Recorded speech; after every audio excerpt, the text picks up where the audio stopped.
And thank you very much, Ashley Bramy. Welcome into Oline High School. This gymnasium renovated 5 years ago. The old balcony up top is where we are. John Swisher, Bill Logan, Roger Wright, glad to have you along for district final basketball for the Edco Vikings, looking for their first ever sub-state game. This is their first district final since 2001 when they played in Manchester and lost to NFL Marmac, as the Vikings come in with the best record in school program history since that 1964-65 season, as the Vikings at 19-4 in their 24th game here tonight. The 25th game for the Warriors of Wapsie Valley, who are 17-7. They've got more tradition on their side with state tournaments. They've been to 8, and they were just in a sub-state last year. They lost to Gladbrook Rhinebeck by 6 to finish second in the state. A year ago, they ended North Lynn's season last year. Wapsie Valley, coached by Marty McCollin, the veteran, 563 wins, 254 losses in his 36th season. He's 19th on the all-time win list in the state of Iowa. He's the 10th active coach alive. His sons are both head coaches, John McCown at Cedar Rapids Kennedy, Brooks McCown, who played at UNI at Upper Iowa. Justin Olin, the Montana native, in his 10th season at Edco, getting ready to take part in his first district final here tonight. As Roger, it's been a great time for Edco boys basketball this year, as a lot of memories have been stirred up of past years. I know we've talked to a few of the past head coaches, Dan Cassett, Kevin Shookman, Don Caesar, who we visited with tonight, and all that stirs up memories in those gentlemen's minds, and in all the former players, and all the parents, and all the fans that have sat through boys basketball games over the years. And this is another chapter in the storybook of Edco boys basketball. Yeah, there's no doubt about that. It's been an outstanding year, and you can tell by the crowd across the way that the guys have really done very well, and a lot of grads and former players are over across the way, and they have an understanding of how special this is. And tonight, hopefully, it's just another chance to advance and make it even more special. Postseason basketball, Billy, you got to come out, take care of the little things. You want to execute your game plan. You want things to go your way. But as we've seen, you want those shots to fall early. That helps set the tone for any team. Yeah, and you take a look at the stat sheet between the two. Most of them are very, very equal. The two that just jump off the sheet of me and just kind of blow me away, we're going to talk about it during the game multiple times, is three-point shot. Edco's averaging 20 per game. Wapsie Valley averages 22 per game of attempts. So these teams are not going to be afraid to fire it up. But then the other team that just really jumps off there is Wapsie Valley has made more free throws than Edco has even attempted. So if it gets to that point, it could be an interesting matchup that way. Yes, indeed. We're breaking opening tip coming up next. This is Edco boys basketball from KMCH Sports. Edgewood Oil Incorporated carries all major brands of lubricants and case oils. They carry a full line of industrial oil products, aviation oils, and antifreeze, XL brand lubricants, quality oil priced right. Edgewood Oil also carries methanol, mineral spirit, and washer fluid, and are a direct distributor of Camco brand lubricants. Edgewood Oil Incorporated in Manchester, open Monday through Saturday. Newhouse Construction and Concrete is proud to support all our area athletes. Give Phil a call at 927-5178 for your commercial, ag, or residential projects, or visit newhouseconstruction.com. Newhouse Construction and Concrete turns design into reality. Sode's Green Acre, located in Guttenberg, offers a fun shopping experience for the entire family. Retro candy, unique gifts and toys, gourmet foods, coffee and tea, top shelf spirits, craft beer and wine, plus a cafe with full bar service. Sode's Green Acre in Guttenberg. Find them on Facebook. In sports as well as banking, numbers mean everything. Athletes strive for excellence during competition. F&M strives to exceed clients' expectations. Whereas athletes and teams focus on the score, F&M focuses on the success of our valued clients, one relationship at a time. F&M Bank, the right choice. Member FDIC. Winter Blocker does all custom and specialty processing and third-party labeling. Stop at the Winter Blocker for a large selection of quality beef, pork, and lamb. Good luck from Winter Blocker. Visit them at winterblocker.com. Just like you take pride in your vehicle, we take pride in the service work we provide. This is John from Georgian Auto in Manchester. Whether it's routine maintenance or major repairs, we'll take care of your car and get it back on the road. Georgian Auto in Manchester, where complete automotive service and repair is our complete focus. And I welcome back into Old High School. John, Bill, Roger, glad to have you along. Ashley Bramey, our in-studio producer here tonight back in Manchester. This Class 1A District 6 final. The winner meets Dunkerton, who beat Tripola last night, 71-32. This game postponed because of the ice in the Edgewood area. They 2-hour delayed, and then had the closing of schools today because of that weather. Mother Nature impacted like she's done a few games this week, and we are underway. The opening tip controlled by Wapsie Valley. It's straight up, 7 o'clock. Preston Rochford, Jacob Wessel, Ethan Stryker, Kelvin Himes. Ben Ernst, the 5 for the Vikings. Here's a tip away on a shot by Carson Kearns. As Stryker gets the block all the way in. Now a block back there. Cameron O'Donnell for Wapsie Valley. The ball goes out of bounds. It'll be Edco basketball going right to left. Paul Rundquist, Kirk Drew, Carson Kearns, Kobe Rizzi, Cameron O'Donnell are the starters for Wapsie Valley, and Marty McCowan. Stay Edco basketball. Wessel inside, no good off the right side. Pinballed around and controlled by Wapsie Valley all the way in, off the window, and good. That's Kirk Drew with his first bucket of the night, as Kirk Drew gets the first points of the ball game for Wapsie Valley. Inside, nice move from the right side. Up and good that time by Preston Rochford, as Rochford had a tough night offensively the other night. He only had 2 points, as coming in, leading the team with 11.5 a ball game. Here's a pass to the right corner.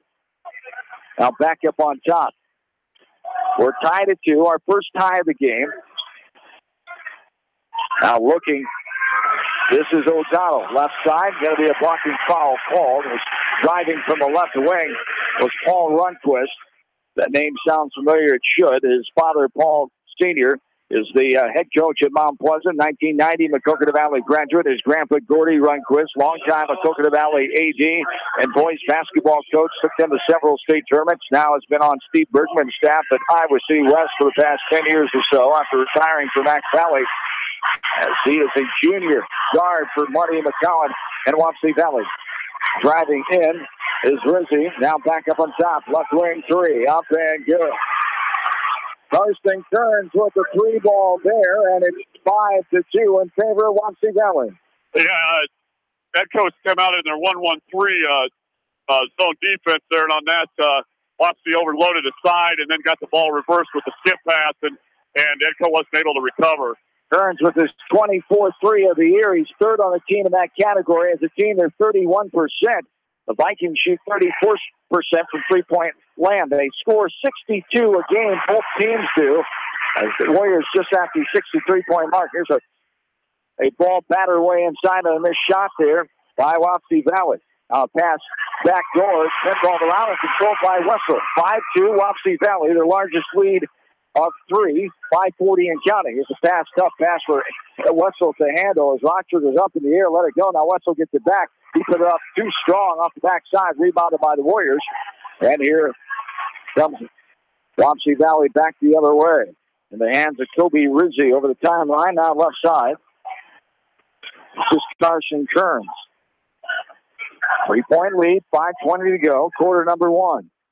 Yeah, Rundquist got the ball now, and he's very, very adept at splitting those defenders out top and driving into the lanes. There's a little contact up front. The ball is poked away. Rochford comes away with all the way in. He put up no good. Wessel with the foul and got it to go.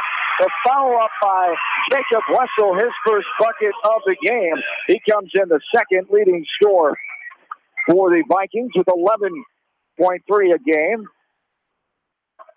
And Edco very quick at the top of that zone with Stryker and Ernst out there playing defense. Here's a 3, right wing. No good. Too hard at the back of the iron. Rebounded in the middle of the floor by Ben Ernst. Now up ahead, off the window. Good, great look there by Preston Rochford, the assist. Backdoor look, Kelvin Himes. And the first lead change here. Edco's first lead, 6'5", 425 and counting. Great look there by Rochford from the left wing to the right block route. Yeah, they got Wapsie overextended there too. There's a scrum. And were able to skip it across on the backside. Scrum for it there on the floor inside the right wing. As the Vikings got in there and tied it up, they'll get the possession now, going left to right. 6-5 Edco, 4:15 and counting. First district final since 2001, trying to get to the first sub-state game in 47 years of basketball as Edco. Started the program back in 1961. This ball is batted away and controlled by Wapsie Valley. Here come the Warriors going right to left. Just under 4 minutes to play here in the first quarter of this game here tonight. Rehnquist inside, passes it to the right wing for the three. Banks it in. The late night drive-up window. Banks are open here in Oldwine as getting that one to fall is Kirk Drew. As Drew gets his second field goal. Now all the way underneath is Himes. Edco's getting that ball up the floor quickly and down low quickly. No good on the backside shot there. And Wapsie Valley has it. Up top, Lundquist throws it inside. Dangerous pass. Picked off. Himes got his hand out in the middle. Now Rochford up ahead. Striker off the window. No good. And it's pinball around now. Lundquist hits the deck. He is fouled by a hustling Ethan Striker as Ethan will pick up his first foul. Team number one, the Vikings are the home team here tonight. As number two on Striker. Yeah, Striker got one early here up top. So both fouls on it are on Ethan Striker. 3:15 to go here in this first quarter. Paul Lundquist's dad right there. Paul Sr. walking in here. The Mount Pleasant coach. They got a big win last night over Fort Madison as they will go to a sub-state game. Trying to get back to the state tournament. Left corner three. No good. That's out of bounds. There's the call comes. As the left corner three by Cameron O'Donnell. No good. As the Vikings will get it back down 8-6. 2 lead changes, 1 tie so far in this game. 3 minutes to go. Quarter number 1. I like how Edco is they're really attacking, getting the ball inside. Granted, they haven't finished all the shots they would have liked to, but doing a great job getting inside so far. Yeah, Wapsie's now backed off their press and went to their 1-3-1. They were playing man-to-man. Left side. This is Parker Rochford, who led the team in scoring in the semifinal win over Central Cater in Manchester on Tuesday night. As Rochford drives, Parker Rochford 19 points the other night. There's a jumper from the right side, no good. Off the backside by Calvin Himes. Rebounded Lundquist. Driving all the way in, up and good. Left side of the basket with the right hand. Lundquist gets his first bucket of the game. And a foul coming on Jacob Wessel, his first, team number 3. As Lundquist will go to the line. The largest lead now is 4 for Wapsie Valley. 2:22 to go, quarter 1. Yeah, and Edco's done a really nice job offensively. They've taken 10 shots. All of them are 2-pointers here so far. They've really not done anything. They've tried the ball fake and trying to get inside. Now they just got to finish those because a lot of those are in the paint area. Lundquist for 3-point play, old-fashioned style. He averages 21 points a game, leads this Warrior offense. It's 11-6, the 5-point largest lead now. Left wing for a 3. Good! Got it to go from the left wing. That is Finn Ernst with his first field goal of the night. Ernst comes in. The 6th leading scorer on the 7th leading scorer with 6.7. That's his 27th three of the year. He's 3rd in that category. Yeah, Lundquist did a good job again trying to split those defenders and draw the blocking foul on Parker Rochford, his first team's 4th. I think Lundquist has drawn all 4 fouls so far. He's that kind of player. As a junior, this ball is knocked out of bounds by Edco. State Wapsie Valley basketball going right to left. 1:57 to go, quarter 1. 11-9 is the 2-point advantage here for Wapsie Valley. Up top with it, Lundquist. Now left side. Cameron O'Donnell, skip pass to the right corner. Carson Kearns drives in, double team there. Trying to get rid of it, he does. Lundquist for a 3, in and out. And there's a rebound, muscle 4 inside by Chris Rosegarden, and this one poked away, and Wessel comes up with it that time. 1:25 and counting. Great look, great pass on the backside. Up and good. And Spencer Stainer was on the backside, going to put him a backside screen. Nice little lob pass. Easy bucket for Edco. As it's 11-11, our second time of the game. Scrum to the ball. Edco comes away with it. Rochford, this fast pace here. Parker Rochford. Wessel inside, just has it taken away as he put it on the floor. Now it's taken back by Rochford. Rod, how you doing keeping up with all those turnovers? I got my head down. Oh, my goodness. Here's a free air ball out front. No good. Now Wapsie Valley has it. Lundquist from the knee trying to dribble. Chris McConnell wants a timeout. Couldn't get it. And Edco has it all the way in. No good. But a backside rebound. That time, Spencer Stainer, his second field goal in a matter of 30 seconds. 30 seconds and counting now in the first quarter. Our third lead change. We've had two ties. 13-11 now. We can catch our breath for a little bit as they're most likely going to take it for a last-second shot. You would think, anyway. I'd be surprised if Lundquist doesn't end up with this out front, but I could be wrong. Here, 5-second call there. Up top, Lundquist hasn't come and gotten it. He's still in the left corner. 10 seconds to go. Now right wing. Stainer better be aware over here. As Rochford got his hands on now all the way in, no good, but getting his own rebound, put up, and Russell flops it out of there. Jake Coleman with the drive, and that's the way our first quarter comes to a close. Edco answered and are up by 2 at the end of the first quarter. 13-11, the Vikings lead their first district finals in 2001. We're back after this from KMCH Sports. Bramy Drug provides fast, convenient service from a professional staff. Enjoy off-the-street front row parking and drive-through window to make dropping off and picking up your prescriptions a breeze. Caring beyond prescriptions. Bramy Drug on East Main in Manchester. Best of luck to all area athletes from your friends at Pets Allowed in Independence, your pet's lodging, grooming, and training specialist for 17-plus years. Contact Pets Allowed at 334-7387, 334-PETS, Independence. For all your general contracting needs, turn to the professionals at Lucky Building Service in Manchester. For commercial, remodeling, and building and new home construction, call the experts, Lucky Building Service in Manchester, 563-927-5677.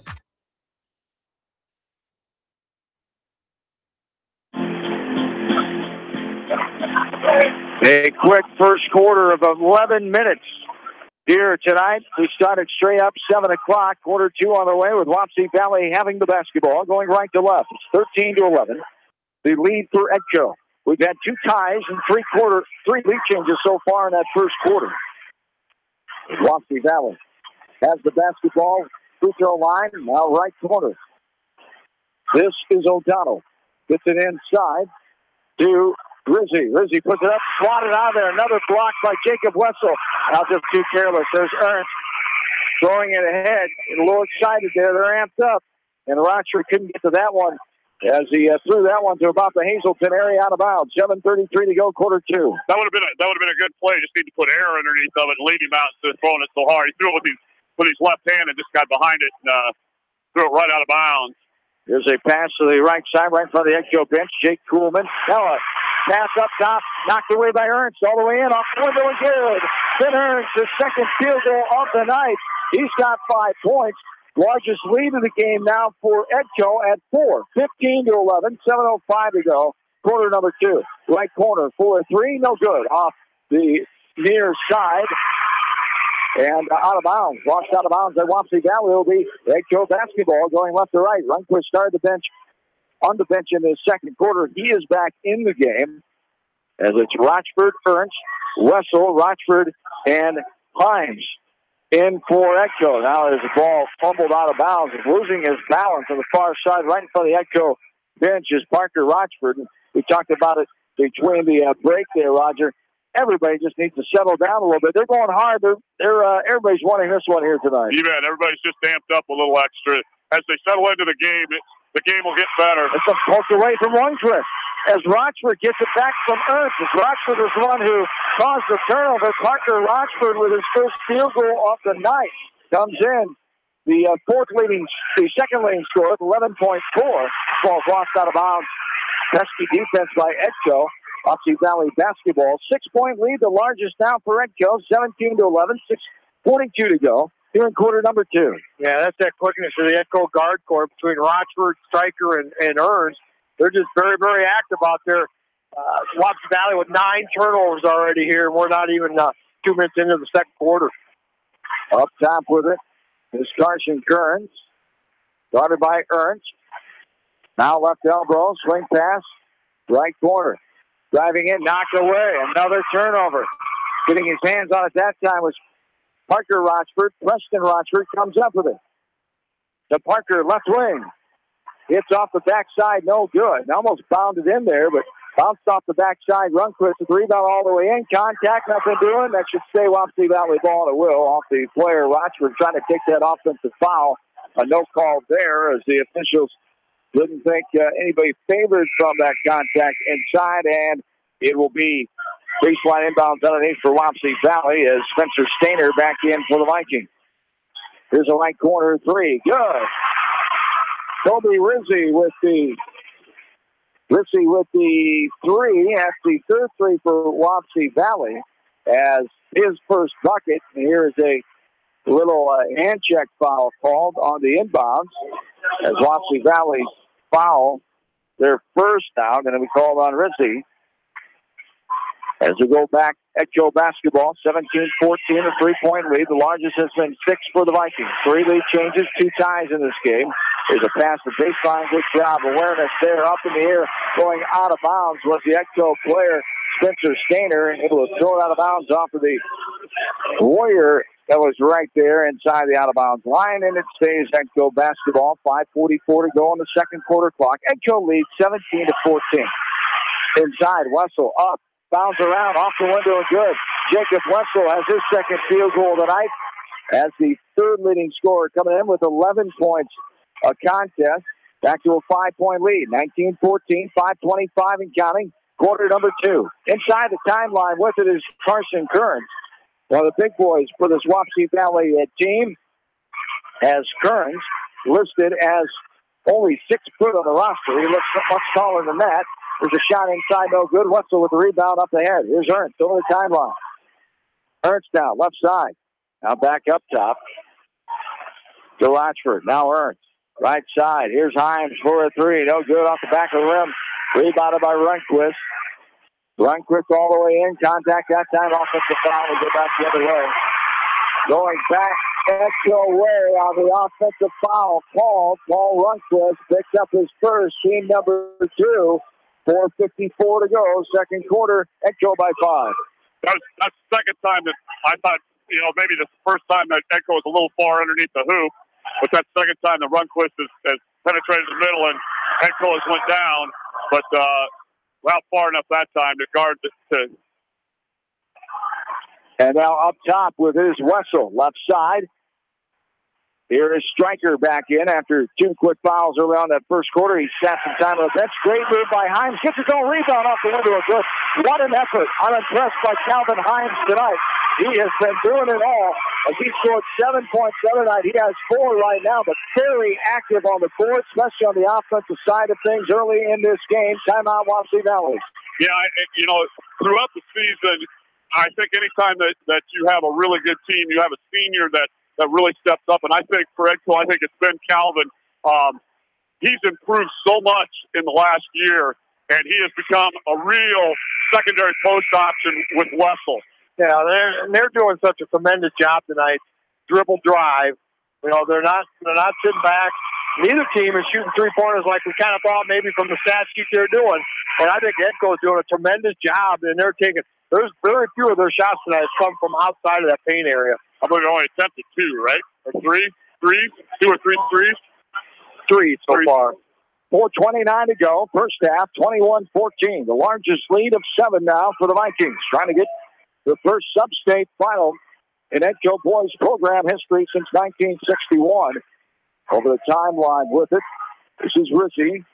Now back up top to Rundquist. Paul Jr. with the basketball all the way in. On a shuffle to feet, but high off the window over Wessel and good. Rundquist gets his second field goal. He's got 5 points. Dangerous pass there. Himes gets ahead without traveling. Now Wessel almost traveled. Now it's just knocked away and stolen. Now it's just a little reach-in call and Jacob Wessel. That'll be his second. It's coming in with the basketball. Goes Cameron O'Donnell, and Wessel just tried to cheap reach in and poke it away, and the official right there caught him. That press break. The 4 and the 5 handled it way too much for for my liking, but that happens once in a while. Well, you hate to see their big get his second foul and a foul on the other end of the half court. You just don't want to see a second foul in the second quarter right there. 21-16. Here's a pass inside. That's going to be contact on the arm of the shooter. As Ben Ernst will get his first foul. Is going to the line is Keeks Rosengarten, wearing number 40. He averages 2 points a game, 56% from the free throw line. As Rosengarten with the first one. Spins around, pops out, rolls out right side. He'll have one more. 21-16. Vikings, 3:49 to go. Here the second quarter of play. The second one up, and that's right through. Second free throw make as a team for Wapsie Valley. Edco has not been to the line yet on their side. Here's Rochford over the timeline. Gets it to his younger brother, the freshman, Parker. Yeah, Himes is out, so Preston will play inside on offense now. Right side, skip pass, right corner, left wing. Here's a deep three from the Independence area that time. That was no good. Spun around and popped out. Almost in and out. Striker at long distance. It came up with nobody answering on the other end. 21-17. Drive in to the free throw lane. As near reach in the Wapsie Valley fans wanted. Nothing doing. Up top with it is Rizzi still. Right side, O'Donnell. Started by Striker. Short corner, wide open look. Now left corner three. Good. Wide open, Kirk Drew, his second three of the game. He's got 8 points. It's 21-20 at Joe. 2:50 and counting quarter two. Yeah, that's a good 6-0 run by Wapsie Valley after that timeout, and they got him right back into the contest. And a timeout. Edco takes the first full timeout with 2:46 to go in the first half. 1 point lead. Brent Keller back after this from KMCH Sports. You may not wear glasses or contacts, but how do you know if you're seeing your best or if your eyes are healthy? Why not be proactive and get your eyes examined? Dr. Daniel E. Mersch and his professional staff at Manchester Family Vision can help. Call 563-927-3682 to schedule an appointment. Manchester Family Vision Center wishes all the local sports teams best of luck this season. Manchester Family Vision Center on West Main, where clear vision begins with healthy eyes. This is George Davis from the law offices of Locher and Davis in Farley and Dyersville. Proud sponsor of our local youth as they develop confidence, character, and teamwork in high school athletics and learn lessons that last a lifetime. Best wishes to all our local students. We are cheering for you. Locher and Davis Law Offices located in Farley and Dyersville. Nico and New Vienna Ag Automation is committed to customer satisfaction. Nico leads the industry in efficiency and innovation with mixed flow, screenless, quiet, and efficient corn dryer units. Nico and New Vienna Ag Automation, grain quality you can bank on. Clayton Drug in Strawberry Point is more than just another pharmacy. They also carry many gift items to choose from in their retail store. Best of luck to all area athletes from Clayton Drug, a local pharmacy you can trust. Edco has the basketball. 2.5 to go in the second quarter. Vikings lead 21-20. We've had 2 ties and 3 lead changes so far. Edco led by 2 at the end of the first quarter. Coach Olin pulling out a little bit, slowing it down, and getting offense set up here. I think they probably had a step play called, and Wapsie changed defenses to the 2-3, and that took them, whatever step they had called wasn't going to be as effective, and so the guys, I think they kind of backed out on their own and looked things over. Jake Coleman comes in for Wapsie Valley as the Vikings have Ernst, Rochford, Wessel, and Striker the 5. With a pass inside to Wessel. Jump hook off the window and good. That's the kind of effort they need out of Jacob Wessel tonight. 6 points. He had only 5 the other night against Central Cater. Only 2 in the second half after 3 in the first quarter. There's a turnaround jumper. It's blocked away, and now Ernst tries to get his hand on it. He hits it out of bounds. It'll stay Wapsie Valley basketball.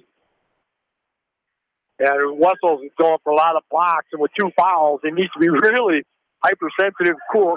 Here with 1:50 to go, you do not want to get that 3rd foul here. Hornquist drives in, up, hits the back of the rim, no good. Out to Rochford, up ahead, Striker, one-on-one off the window and good. Ethan Striker, his first field goal of the night. And the Vikings back up by 5, 25-20. They're getting that quickness of head coach getting down the court very quickly, beating Wapsie Valley back. There's a jumper over Wessel, no good. Wessel skying for the rebound, and the Vikings have it. Going left to right. Rochford driving in, kicking out, right side. Now Ernst for a three. All alone, got it to go! Ben Ernst, his second three. He's got 8. The Vikings on fire right now. They lead by 8. The largest lead. This one's knocked away by Rochford. Boy, they're being physical and getting away with him. Now Ernst goes up, lost the handoff as he went up, and it's going to go out of bounds off the Wapsie Valley. Edco will keep it baseline inbounds underneath. Going left to right as Himes comes back in for the Vikings. Kearns and Rissy back in for Wapsie Valley. 59.2 on the clock here in the second quarter. 28-20 in favor of the Vikings. And if you didn't like this first half, sure, we got another whole half coming up here yet of a lot of action because these two teams, they're just not going to quit. Fast pace. It was almost over and back with Wapsie Valley gets their hands on it first. There'll be a tie ball at midcourt, and there'll be Edco basketball. Yeah, he should have just let it go, and it would have been over and back, and it would have been Wapsie Valley basketball, but you can't fault him for hustle. Yeah, you had 3 guys on the floor there. You can never say anything. You know, it's like, oh, but if you want them to react all the time, sometimes that reaction's not going to be necessarily the correct one. 50 seconds and counting. This ball's knocked away, all the way in. Almost going to slam it down. And O'Donnell at the last second tried to put it off the window and good. O'Donnell, his first field goal, 40 seconds and counting. 28-22, and now a pushing foul called inside. I think they're going to drew a charge. On Ernst. On the pushing foul by the referee on Ernst. He didn't have the ball, right? No. Well, but they shouldn't be shooting. They should not be shooting. Why is it shooting here? That's what someone's trying to find out. But that doesn't matter. I mean, even on an illegal screen, it should be an offensive foul. Yeah. So you're saying no one had I don't get it. Because it was just on the pass, and we had control on the other end. Runquist on the line. The first one up and good. We're going to have to get an explanation on that one. As the foul was on, who was it on?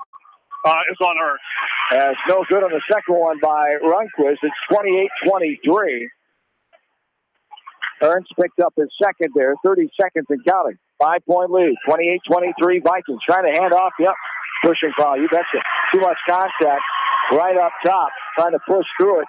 And contact with the ball handler when Rissy was trying to push through the contact. He picks up his second foul with 26 seconds to go. That's only team number 3 now for Wapsie Valley. On the other side, 7 for the Vikings. 5-point lead, 28-23. The largest has been 8 for Edco.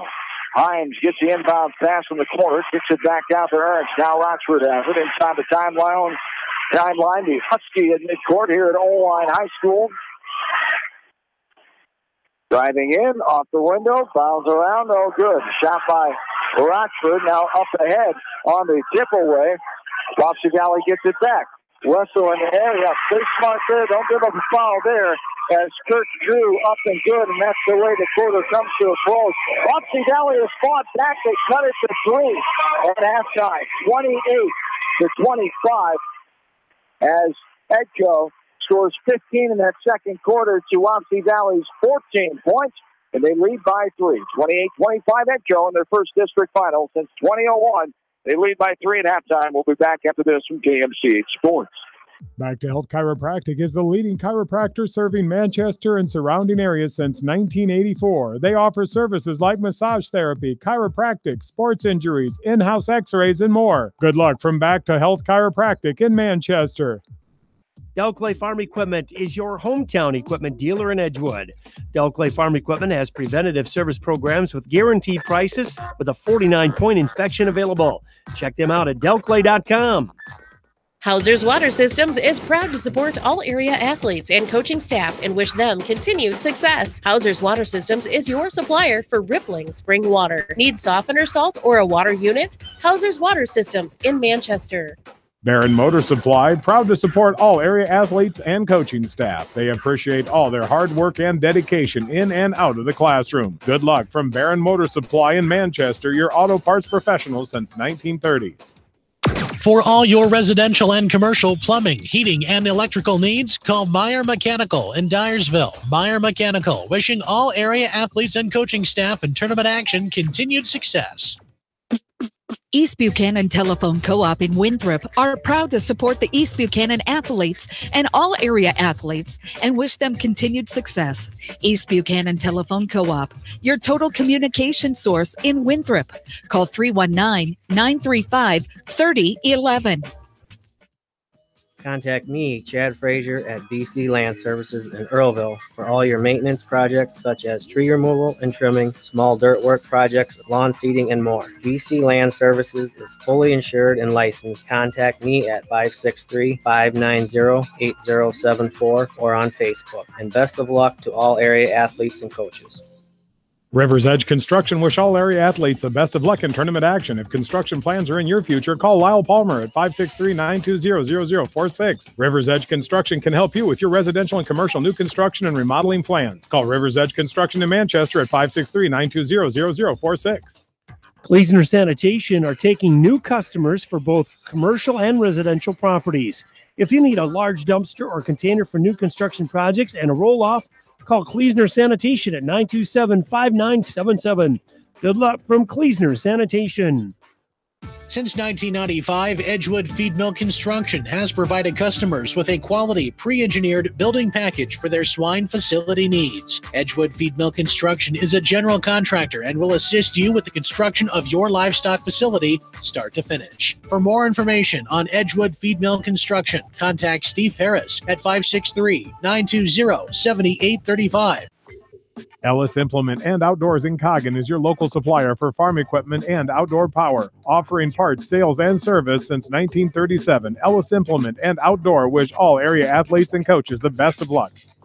Steve Moyle Masonry has lowered his prices on new home or remodel construction of brick, block, and stone because he's back out in the field with his hands-on expertise. Call Steve at Moyle Masonry for free estimates and competitive pricing. Steve Moyle Masonry in Manchester, where quality is what they are all about. This is Fred Smock from Dunlap Motors and Independence with Chevy, Buick, and certified pre-owned Chevy, Buick, and GMC, and nearly 300 new and used cars and trucks in stock. We have big town inventory with small town service. Go to DunlapMotorsIndy.com. Gary's Towing. For 24-hour towing, call Gary's Towing in Strawberry Point in Manchester. Your complete towing service. Gary's Towing can handle all of your wrecker and flatbed needs and is AAA certified. Gary's Towing, with locations in Strawberry Point and Manchester, wish all area athletes the best in tournament action.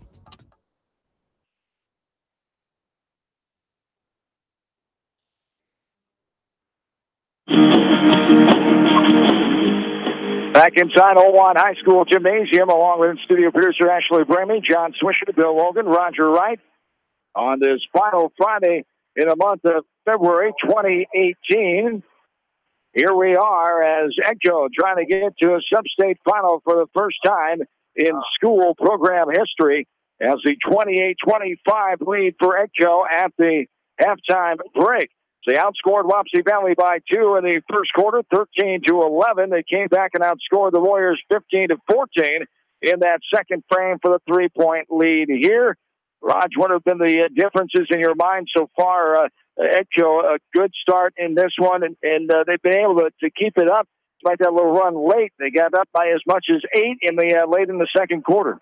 Yeah, I thought both teams, but I thought Edco did an excellent job of attacking the basket. Now, they turned it over a few times doing that, but much to our partners' joy, most of the shots are coming right at the front of the rim there, off of penetration and whatnot.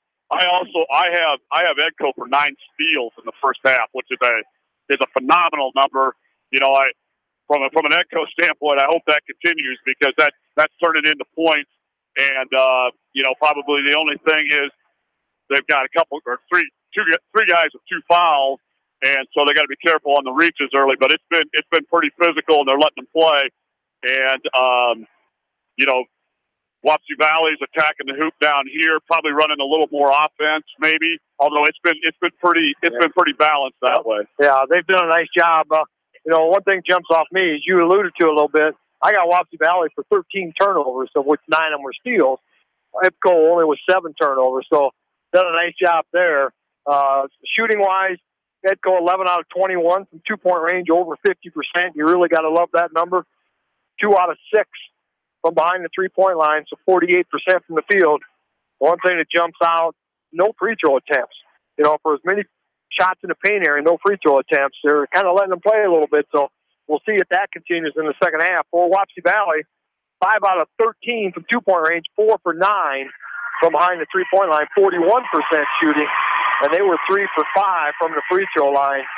So, pretty even. There's two things, the turnovers and the free throws, and we talked about that. The turnovers, that Edco guard quickness has created a lot of those steals, and there's a difference. 28-25, three-point lead here at halftime as the Vikings trying to get back to the sub-state, I should say, get there for the first time ever. This is their third district final since 1988. They were 16-7 in that year. They lost to Southwind, losing to NFL Marmac in 2001 in the upper gym of West Delaware High School.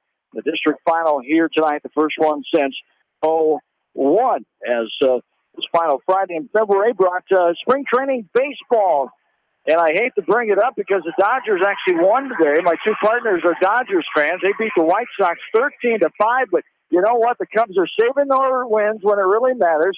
Cubs lost to the Brewers in a tight 1-2-1 today in Arizona. So we'll just save those until we're in the count because the Cubs have done great in the preseason before, and then. Yeah, so we'll just save them. I've noticed that they had a garage sale in town here today. Oh, boy. There's all kinds. No, I haven't seen Dodgers. There's all kinds of cups out here that's ancient variety. All kinds. We've seen one coat, Bill. No, good exaggerating. Back here. I got to watch them up the stairs. Or I'll just start slapping every time. That's O-line Husky, Jack. 28-25. The three-point lead here as we're getting to the near of the third quarter here. Coming up tomorrow night from KMCH Sports. We will have Class 2A Sub-State basketball from Seanorth Gymnasium in Manchester as the Cascade Cougars and the Beckman Blazers will take part in that 2A Sub-State final. The Battle of Highway 136. As depending on who wins this one, it'll let us know where we will be on our second game tomorrow night on KMCH.com. As the Northland Lynx, another area coverage team, the sensational season for Coach Mike Hilmer and company will be taking place tomorrow night as that game puts Northland up against Gladbrook Rhinebeck as that'll be held at Benton Schellsburg High School in Benton. The winner of this one will take on Dunkerton as that contest will be held at Independence High School. 28-25 here at halftime. Edco leads by 3. Another break, and we're back for the third quarter after this from KMCH Sports. At Precision Collision, we are committed to providing you with high-quality auto body repair and paint refinishing. Our expertly trained technicians can repair all accidental damage and get you back on the road in no time. Come visit me, Jeff, for a free estimate. We are located along Highway 20 at the Delaware Turnoff. Precision Collision, one call does it all, quality guaranteed. Looking for a place to gather with family and friends? Your look is over. Gather your family and friends and head to the Hillside Sports Bar and Grill. Join them for some great food and sports before, during, or after the games. Best of luck from everyone at the Hillside Sports Bar and Grill. For the best selection of Chevy, Buick, and GMCs in the area, see Bob Stephen Motors in Manchester. We offer straightforward pricing and carry a low overhead, so we can pass those savings on to you. We also take care of you after the sale and offer a state-of-the-art service department with ASE trained technicians. For a full list of our inventory, visit us on the web at bobstephenmotors.com. Bi-County Disposal Incorporated specializes in commercial and construction disposal needs. They have a variety of containers available from 2 to 30 cubic yards. Whatever it takes, Bi-County Disposal Incorporated in Dyersville, serving Dubuque and Delaware counties. Easy Pickens, Quick and Handy, and McDermott Oil wish all area athletes and coaching staff continued success in tournament action. Stop into one of their stores for delicious Godfather's Pizza. Good luck from everyone at Easy Pickens in Manchester, Quick and Handy in Dyersville, Lamont and Epworth, and McDermott Oil in Cascade. Pete's Small Engine Repair are proud to support all the area athletes in tournament action. For all your small engine purchases, repairs, and rebuilds, call the Small Engine Experts. Pete's Small Engine Repair. Congratulations from Pete's Small Engine Repair in Monticello.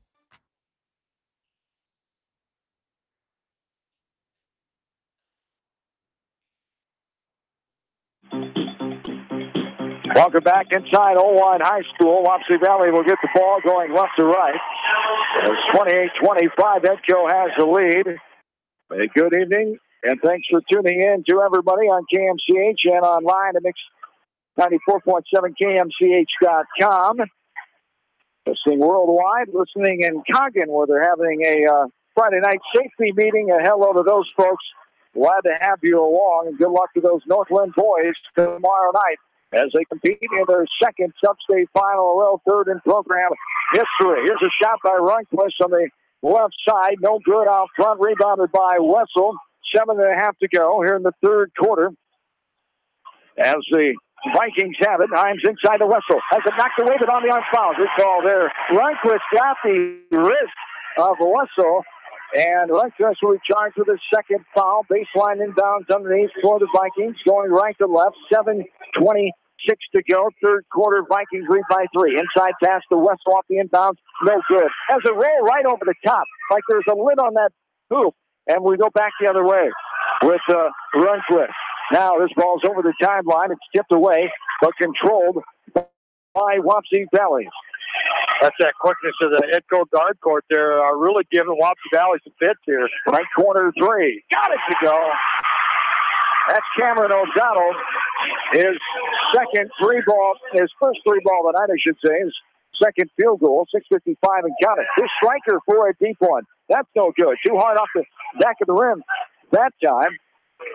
And it will be lost off of Edco's touch to go back Wapsie Valley way as we're knotted up here at 28. Our third tie of this game. We had 2 ties and 3 lead changes in that first half. 28 all now, 6:45 and counting, quarter 3.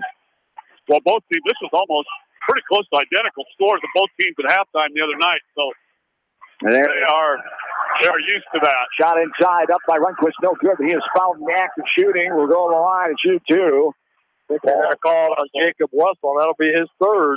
Paul Runquist Jr. on the line to shoot 2. He's been there 2 times tonight. He's 2 of 3 to the line. He's got 6 points. Wessel, it is his third, team number 1. And the first free throw splashes in.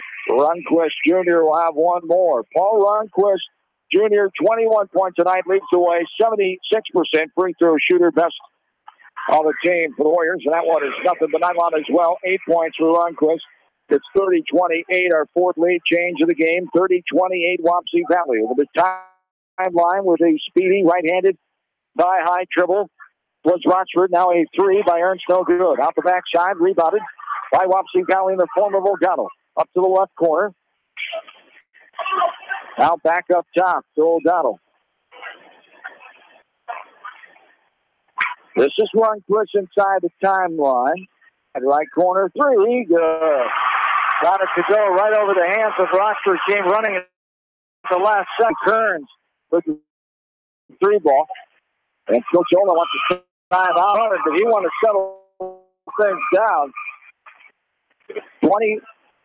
33-28, 6:02 to go here in the third. 30-second timeout. What do you think Coach Ola is telling his team here? Well, I think they're just talking about, the Wapsie Valley team's got people buried in the corner, and they got to get their coverages. Runquist has been able to break them down on the dribble and get everybody in the lane, and then they're kicking out for those wide-open threes. And then on this end, I'm going to guess he's talking about, let's go with what got us here in the first half, and that was penetration and short shots, and don't get too quick on the trigger here. Yeah, don't fall into a three-point shooting contest right now just because you're falling behind here a little bit. Don't think that that's how you got to catch up. Do what you did in that first half. You played in a fantastic first half.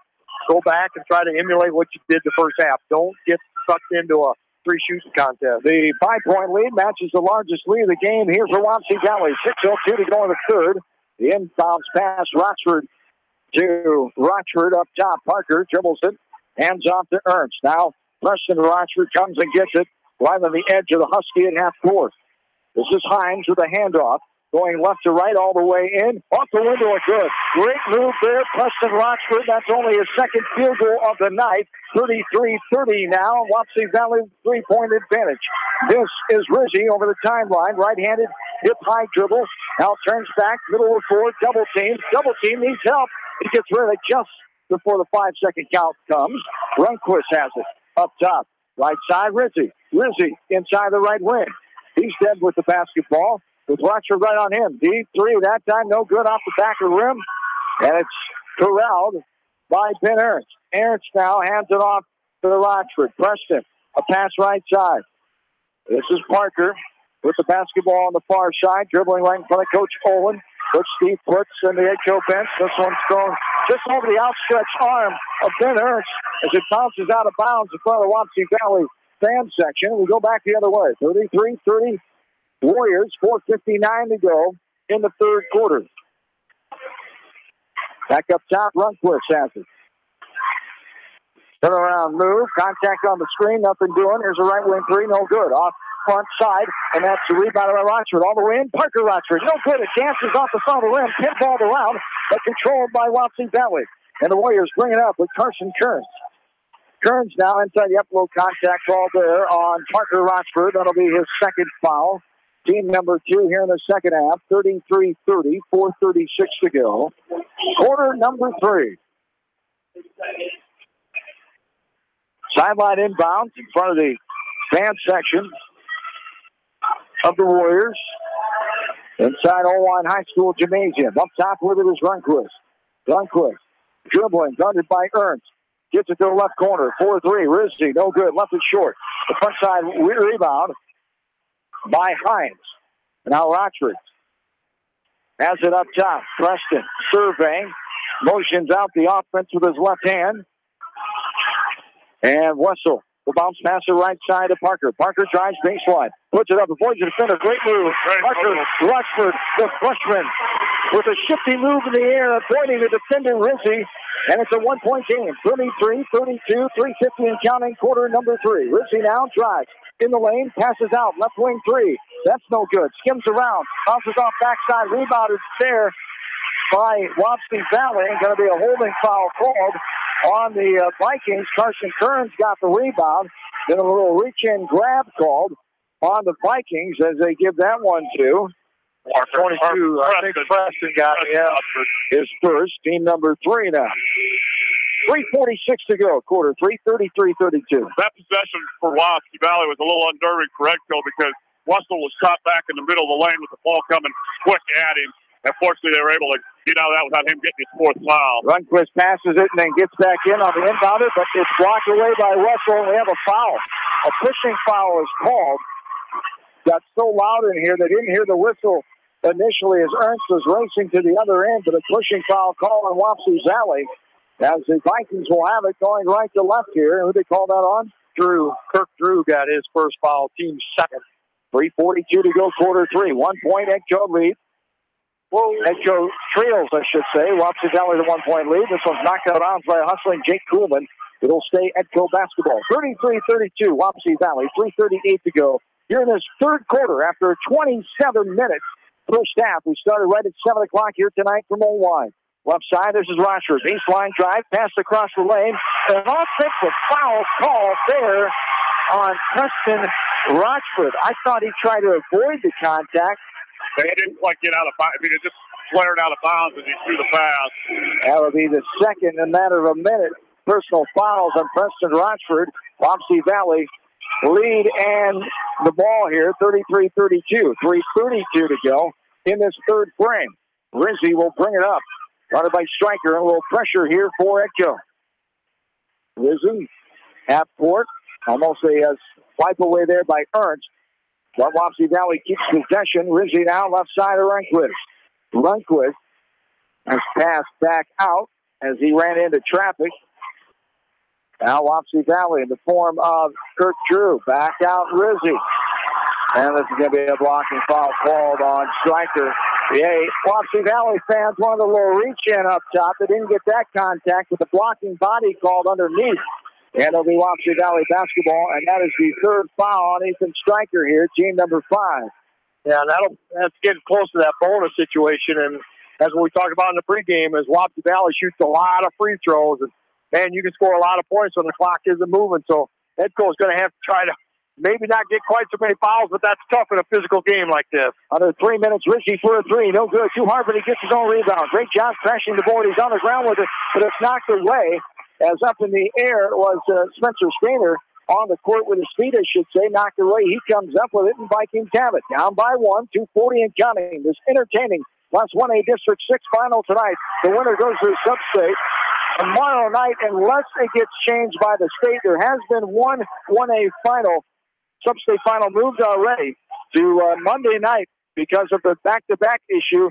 Coaches petitioned and got their way. We'll see if it happens in this case. This one's knocked away. Wessel inside, couldn't handle it. Runquist has it right wing. The winner plays Dunkerton tomorrow night in Independence. Rizzi up in the air. Oh, there's 4. He waited long enough. I don't know if he called on Stainer. Stainer is trying to call it. Stainer's pointing. That's on me, right? That's on me. Yeah, it is. Good job, Spencer Stainer. Sign him up to be a lawyer. As Spencer Stainer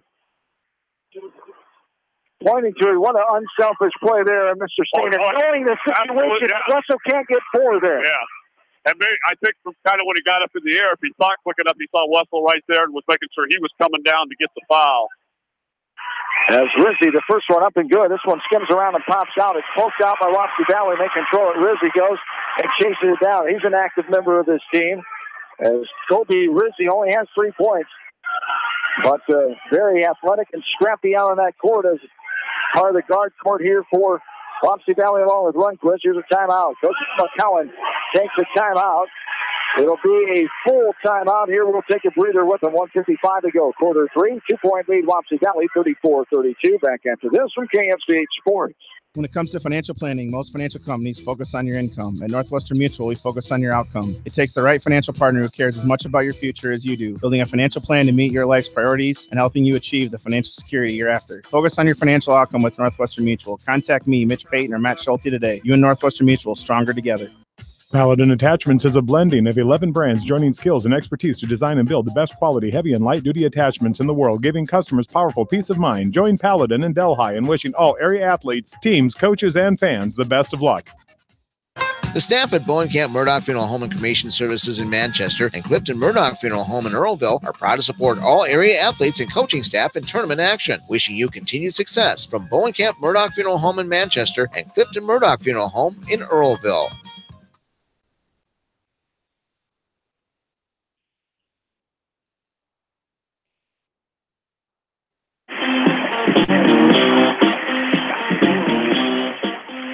Back in Old-Line High School, John Swisher, Bill Logan, Roger Wright along with you.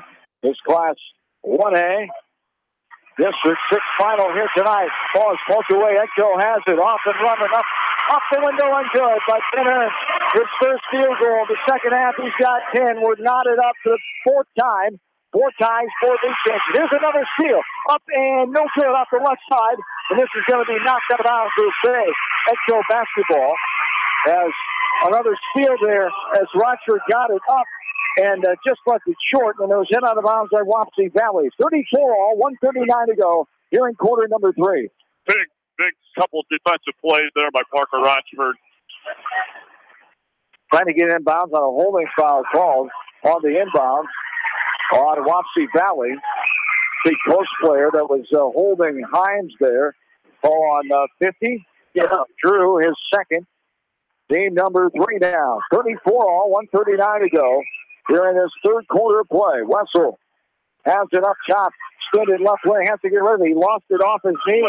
Going over the other way. Good call right in front of us. Wapsie Valley fans were helping out the official, but he didn't need it. He had it the whole way. And Wapsie Valley basketball with high score, 34. This ball's almost knocked away. About got another one there. He knocked it away, but Rizzi getting it back. A lot of contact now on the floor. He got up the floor. You betcha. You betcha. Should be a travel, actually. I don't think it was a jump, double dribble, too. He still got caught either one. 34, 120 and counting here in the third. The call there by the official. As this is Rochford thought about it, dribbles in, and contact, and got it to go. A long 2 by Preston Rochford. He got the defender up in the air. The defender came back, hit him on the left arm as he was shooting it. The bucket's good. One more coming as they call the foul, the third foul on Paul Runquist. Team number 4, Rochford on the line as we're knotted up. Should be ahead, right? Yeah, should be ahead 36-34. Oh, no good off the backside. Rebounded by Wapsie Valley off the miss by Rochford.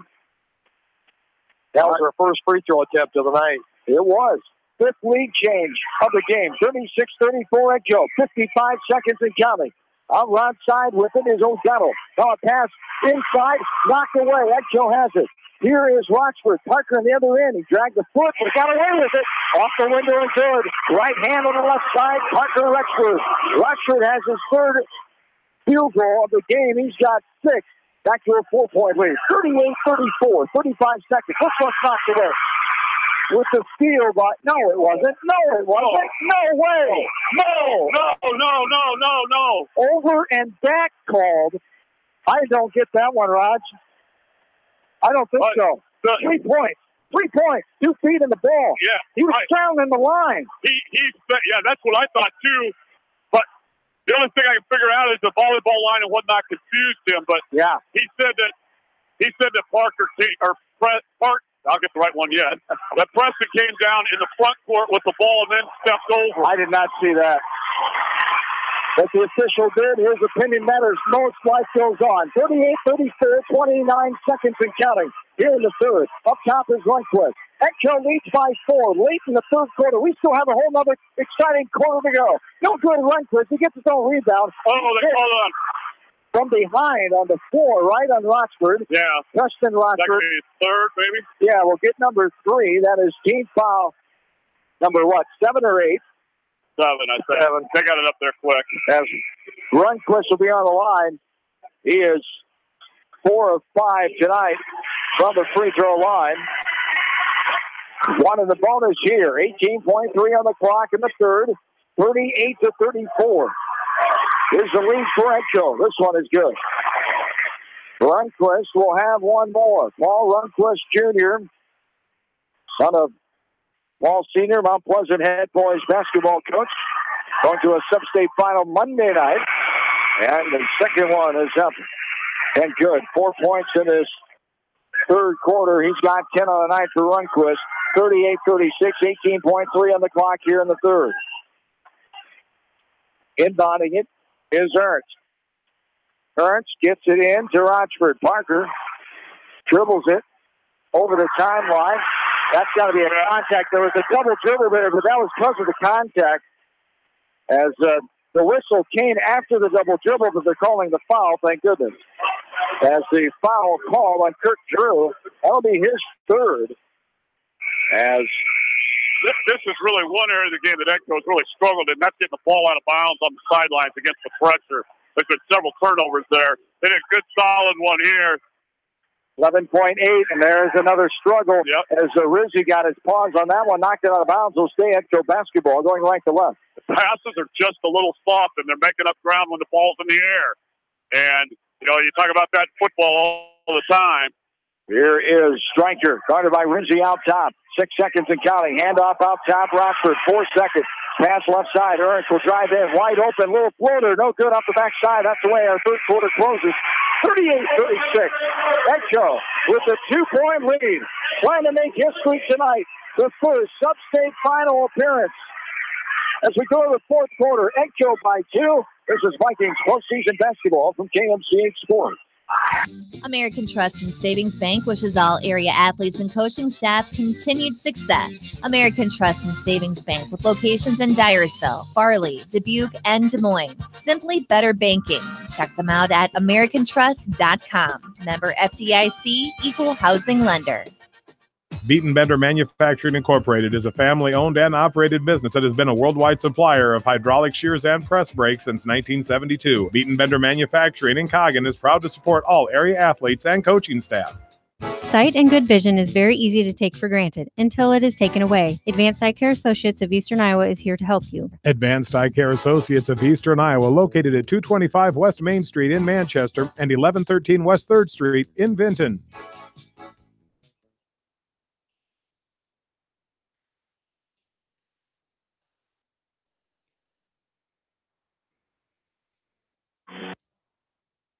And Roger and Bill back with you. Fourth quarter coming up here, 38-36 in favor of the Edgehill Vikings. as the Vikings have the ball going right to left to start this quarter number 4. Wapsie changed the defenses again. They're back to their 2-3. Up top with it is Rochford, gets to the striker. Ethan puts it on the floor. Now a bounce pass right side. Quick 3 by Ernst. No good. Off the backside, Wessel with the rebound. Jacob Wessel get it back out. He's got 3 fouls. Ernst, quick ball movement here by Edko. This is Rochford. Throws it to his brother. Yep. Undercut there. Contact in the air. That's an obvious foul, even though a tough one for Rizzi, who's going for the ball as well. But underneath that player, and Rochford Parker hit the ground hard as the foul called on Kobe Rizzi picks up his 3rd. Team number 6 now. Wessel has it inside the right wing. Turnaround jump hook. No good. Dr. J style there from inside the right wing off the glass and bounds out. And Wapsie Valley comes with it. All the way in, Lundquist dishes out right corner. They swing it back around. Rizzi drives in. He puts it back out. Kearns for a 3. Got it. Carson Kearns, his 3rd 3 of the game. He's got 9. That's our 6th lead change. Wapsie Valley, the 1-point advantage. 39-38, 6:55 and counting, quarter 4. Well, he's only had 23 all year, so averaging about 1 a game, but he's got 3 tonight, so good shooting by Kearns. Just over the 8 o'clock hour here from O-Line. Echo postseason in the bonus now. District final basketball here from Mix 94.7 KMCH Manchester. John, Bill, and Roger, glad to have you along. It's a foul call. The striker drove to the middle of the lane. Ethan will be on the line to shoot one of the bonus, as it is a 17th foul. And the 4th foul called on Kirk Drew. He had 10 points in that first half and quiet since. As Drew, second leading scorer, coming in with 10 points tonight. No good. Left short by Stryker. And the Warriors get the rebound, going back the other way in a 1-point lead. 6:40 and counting, quarter 4. Driving all the way in. This is Rizzi. Rizzi now. Left side. Kearns for another 3. Got it to go. Carson Kearns. He's got 9 points in this second half. He had one of those 4 threes way back in the first quarter. A 4-point lead now, Wapsie Valley. 42-38, 6:20 to go in the 4th quarter. Right side. This is Rochford. Preston up in the air. Nice pass to Hines. Off the window and good. Great execution for a basket there. Hines gets his 3rd of the night. His 1st in the second half. He's got 6. Here's a pass inside now. And contact coming. Can't get the shot to go. Now Kearns going inside as he'll go to the line to shoot 2. I think Calvin Hines is going to get on the backside, yeah. Calvin Hines, his first, team number 8 now. On the Vikings, exactly 6 minutes to go, 4th quarter. 42-41 in the bonus coming here for Kearns. First one is up and rattles on down as Carson Kearns, his first free throws of the night. He'll have one more. Kearns is a 52% free throw shooter. 3rd leading scorer, 4th leading scorer on the team with 7 points tonight is a holding foul call on the rebound. He called on Wapsie Valley to go back the other way. I think they're going to get O'Donnell. Yeah. Cameron O'Donnell, his first, team number 8. So shooting on the other end is Calvin Hines. Hines, his first time on the line. He's got 6 points. Calvin Hines, 5th leading scorer, 9 points tonight. He's a 59% free throw shooter on the line here for a couple big free throws. He can get the first one to go, and he does. Splash City there by Calvin Hines. He'll have one more. Big free throw there by Calvin on these 1-on-1s. You've got to get to the line and drop them when you're behind. Get back in that contest with no time. Spins around and pops out. Can't get the second one to talk its way down. 1-point lead. 2-point lead, I should say. They gave him an extra point for a second. Edco would have taken it, but it's 43-41. 2-point Wapsie Valley lead. 5:50 and counting here in the 4th. Lundquist drives. He's been pretty quiet. Just 4 free throws in the 3rd quarter. This is a pass back up to Rizzi. Rizzi guarded by Stryker up top. 5.5 to go. 2-point lead. Wapsie Valley trying to get back to a sub-state final. They were there a year ago and got beat by Gladbrook Rhinebeck. Edco has never been to a sub-state contest. Left corner. This is O'Donnell. Now right side for the 3. Up and spins around. Pops out front. Wessel the rebound. Edco has it. Rochford gets it to Stryker. Thought about the three. He'll dribble it out left wing. Now dribble to the left elbow and passes it out front to Ernst. Now Rochford. Preston comes and gets it. Right on the edge of the circle inside the timeline at half court. That's going to be a foul. As he drove a good smart move there by Ben Ernst. Saw the double team. He just went right into him and tripped over the right leg of the man they called the foul on, Carson Kearns. Good headsy move there. Yeah, and Ernst will get to go to the line and shoot the 1-and-1. But that, with that being the ninth foul, from here on out, it'll be the double bonus. So go to the line here, knock them down, tie it up, and then just keep playing defense like they've been playing. First one up and right through. One more coming. 43-42 now. Wapsie Valley, the 1-point lead. 5:03 to go. Corner number 4. Pretty much standing room only here tonight in Irvine. The balcony to our right is packed. Exville faithful have made their way over because of the smaller section across the way, not holding them all. The second free throw is good. Up and good by Ben Ernst. And the game is tied. Our 5th tie of the night. 43 all. 5 minutes and counting to go in the ball game. Rizzi now dribbling over the timeline is Rundquist. All the way in. That looked like a travel, but he lost the ball anyway. Now he pokes it back, sits on the floor, and saves it. Wapsie Valley with the basketball. Going left or right. Rizzi out top, right in front of the coach. Marty McCowan, the veteran head coach of the Wapsie Valley Warriors. As there's a pass inside, off the window, and good. Cameron O'Donnell, he did a nice job coming in from the backside. Nice bounce pass inside. It's a good step play there by Wapsie Valley. That had a screen set there in the middle of the zone also. That was a nice play there. Yeah, they did a nice job of execution on there and got that wide open bucket. Left side, a long three, got it to go! Ethan Stryker dials long distance that time. As Stryker, his first three of the game. 46-45, our 7th lead change. Echo by Ron. 10-second call. 10-second call on Wapsie Valley. Echo has retaken the momentum with a 1-point lead. Still a lot of time left in this game. 4:10 to go exactly. That's an eternity. Yeah, this is how it's supposed to be when we get to this point in the tournament, you know. Two good teams playing very hard and very well. What an atmosphere. What a game here tonight.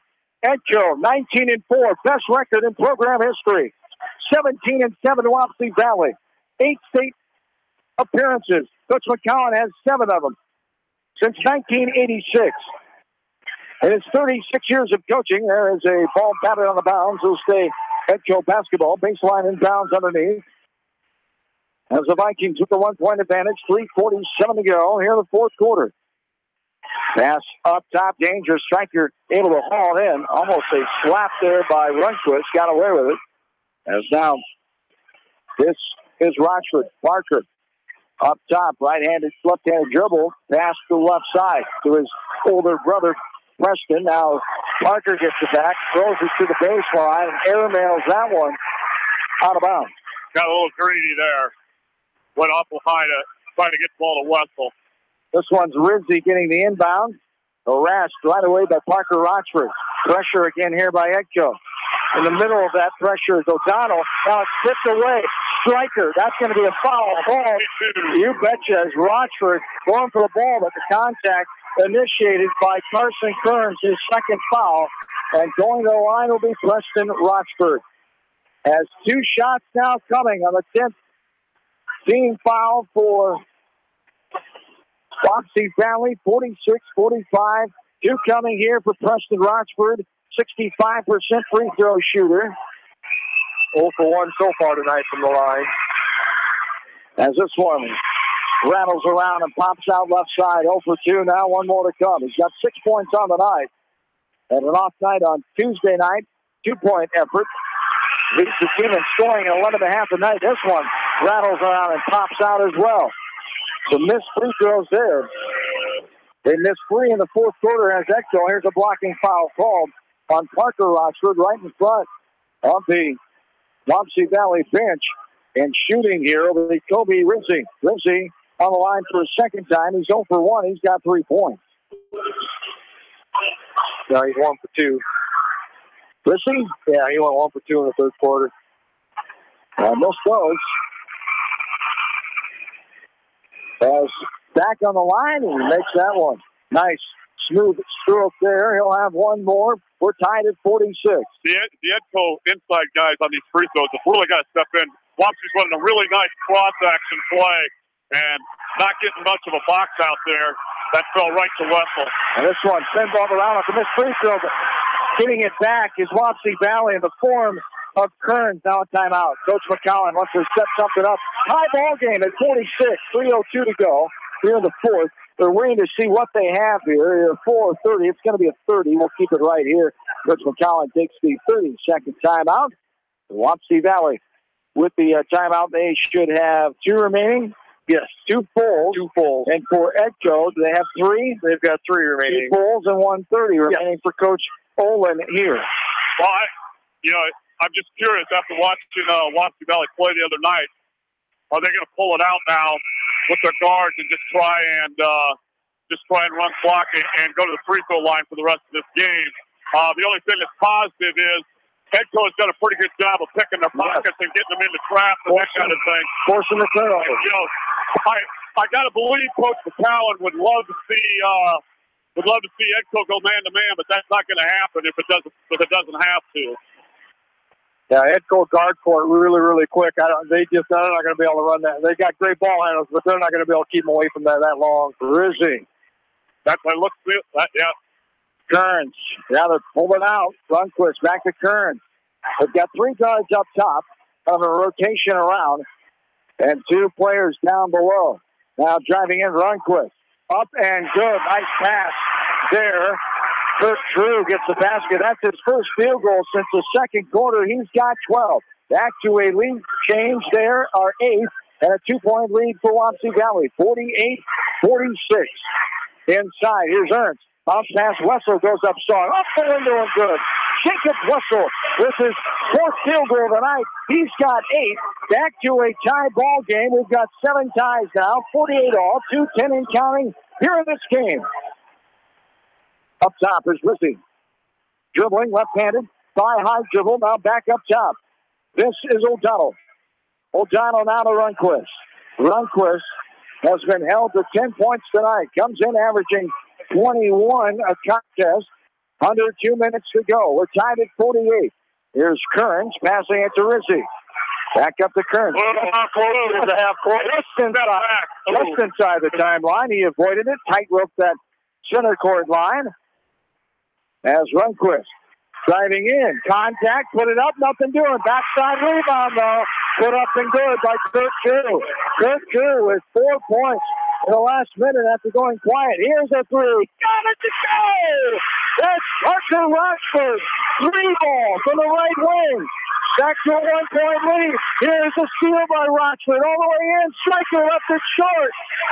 And a reach-in grabbing foul called. Edco does lead, though, 51-50 in that flurry of activity there with 1:12 to go in this game. Wow, that's a big miss there. Big, nice steal and try to go in and get it in a 3-point lead. Just kind of short-armed it a little bit. Coach Olin wants a timeout. We'll take it with him. A full timeout it is. Back with this to Oline after this break. 1:12 to go. 1-point Edco lead. This is Edco basketball from KMC Sports. This is Phil from Gateway Appliance in Manchester. When you need service, call us. If it's time for a new appliance, we have the selection you're looking for. Gateway Appliance Sales and Service, 111 West Main Street in Manchester. Or find us online at gateway.biz. That's G, the number 8, WAY.biz, and on Facebook. Herb Green Ford is a community-driven Ford dealership that takes great pride in the community it represents and the Ford vehicles they sell and service. Customer service is Herb Green Ford's #1 priority. Ted Green personally invites you to join their winning team at Herb Green Ford in Cascade, their family serving your family for 2 generations. For residential, commercial, and farm lawn care, call Spring Green Lawn Care. They are licensed and insured. Call Dwayne for free estimates.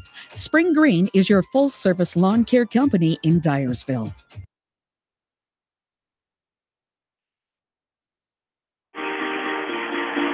Back into this wonderful atmosphere. Class 1A District 7 final here tonight. A trip to the sub-state final on the line as Rizzi is on the free throw line. First one up and good.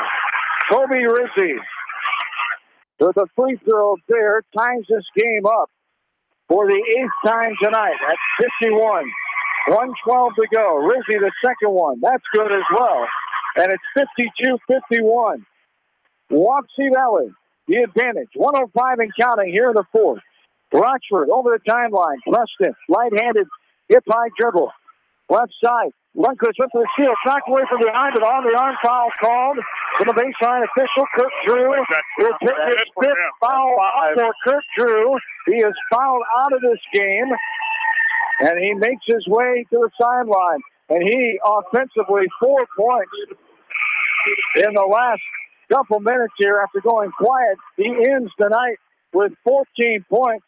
That young man wanted effort as on the line. Great game. On the line will be Preston Rochford as Kirk Drew, one of the seniors here, 7 seniors on a roster for Wapsie Valley.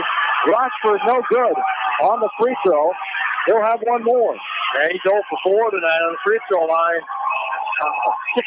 65% free throw shooter. 52-51 Warriors. Second one ties up the game for the 9th time. 9 ties, 10 lead changes. What a game. 55 seconds and counting. Wapsie Valley has it. Rundquist, extended left wing. Back up top to Kearns. We're knotted up at 52. Rizzi has it. Guarded up top by Rochford. Now right side of Kearns. Kearns, triple threat position, out drives and almost lost the ball. In the middle of the lane, almost traveled, got rid of it. A timeout. Oh, my goodness. I don't watch it. The dribbler was like 3 inches for 3 seconds. Yes. The veteran coach trying to save the possession to the wide open look. Did he make the layup? He would have made, he made the layup. I think he did, yeah. It was a great wide open pass off the window and good on the right side, but the whistle came, the timeout for Coach McCowan, a full timeout. We will keep it right here. One remaining for Wapsie Valley with 35.2 to go here in this fourth quarter. I totally understand what Coach McCowan was doing there because he was in the dribbler was in no man's land right in the middle of the lane, and you had no way standing over there that you could see that cutter was going to break wide open. You know, and that's a little different than, you know, you call a timeout on a pitch to the wing and a kid knocks a 3 down because they were in danger of losing possession there.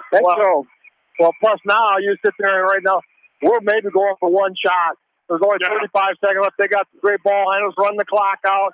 You know, maybe try a dribble drive with Rundquist. If I can't get to the hoop, I've got a pass out to the wing or something. But I'd be shocked if they try to run a real quick play. This game, an hour and 17 minutes old, will be decided. Logan, would you foul? Is your head still here? No. Will be decided in regulation. 35.2. We're tied at 52. Right side. Now dribbling up top is Kearns. Falling down is Rochford. Back up top inside the free throw line is Rizzi. Rizzi now. Bounce pass left side. Kearns. Now they've got Rundquist in the high post, which is very dangerous. 19 seconds and counting. Rundquist loses the ball on the ground. He has it extended up top. Rizzi now. And a timeout. Another timeout. He takes his final timeout here. Coach McCowan. The full timeout taken with 12.7 to go in this fourth quarter. Actual postseason basketball on KMCH, brought to you by all 100 sponsors as postseason and sports boosters, especially our Edgewood and Colesburg flavor, Edgewood Feed Mill Construction, Farmers Savings Bank, Edgewood Reminder, Regional Medical Center, Leonard Muller Funeral Home, the Manchester Press, also Community Insurance, Del Clay Farm Equipment, Edgewood Feed Mill, Edgewood Oil, as 12.7 on the clock. Well, the other thing that I noticed now, too, even on a tie-up, Wapsie has the tie-up. So they do have the possession arrow. If that coach gets the ball back, they pretty much have to steal it. Yeah. But you don't want to overextend with 12 seconds left and give something up with 3 or something like that. Yeah, they're just going to go for a shot. And the only way it's going to be a three-pointer is if I drive and I pass it out and he's open there. Otherwise, they're going to try to get in the paint area. It's a 2-shot foul, even if they're not in the shooting foul. So they're going to run a set play right here, and they probably have practiced this all week long in practice. What a finish. 12.7 on the clock. Will we have overtime? Wapsie Valley has the ball. Lundquist gets it. Pass to the right side. Pretty blocked. It's blocked by Rochford. Wessel has it. What do we have? We have I think he was out of bounds. Just out of bounds. Yeah. It'll be Wapsie Valley basketball in the right corner. We cannot see it. We're up in the left corner of the balcony as we're leaning over and seeing the inbound here.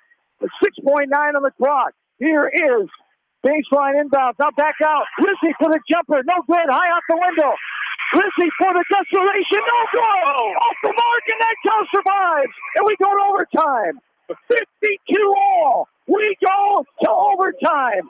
Edco lives on to try to get the dream and the historic season. 52. Overtime. Here we come. This is Edco postseason basketball for KMCH Sport. Anderson is the leader in doors and windows. They set the bar high with high-performing, dependable, energy-efficient products for your renovation and building projects. Contact your local vendor, Delhi Lumber, at 922-2404 for all of your window needs. Delhi Lumber, your authorized Anderson Windows dealer, big-town quality with small-town service. This is Dr. Tim Collier from Dental Associates of Manchester. We take pride in the environment we provide our patients with a caring attitude and unsurpassed comfort. For the kind, compassionate, and competent dental care you deserve, call us at 927-GRIN. Dental Associates of Manchester, creating healthy smiles for life. Skogman Realty would like to congratulate all area athletes and coaches on a successful season and wish you the best in tournament action. For your real estate needs, contact Christine Baldwin, your local Skogman Realty agent in Manchester, at 920-9194.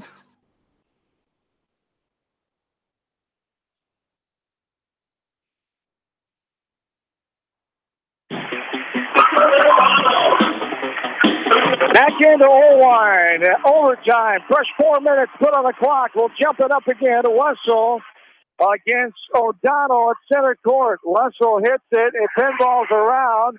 Hitting it, but then losing it was Ernst, and Wapsie Valley has the ball going left to right. 3:15 counting here in the fifth period of play.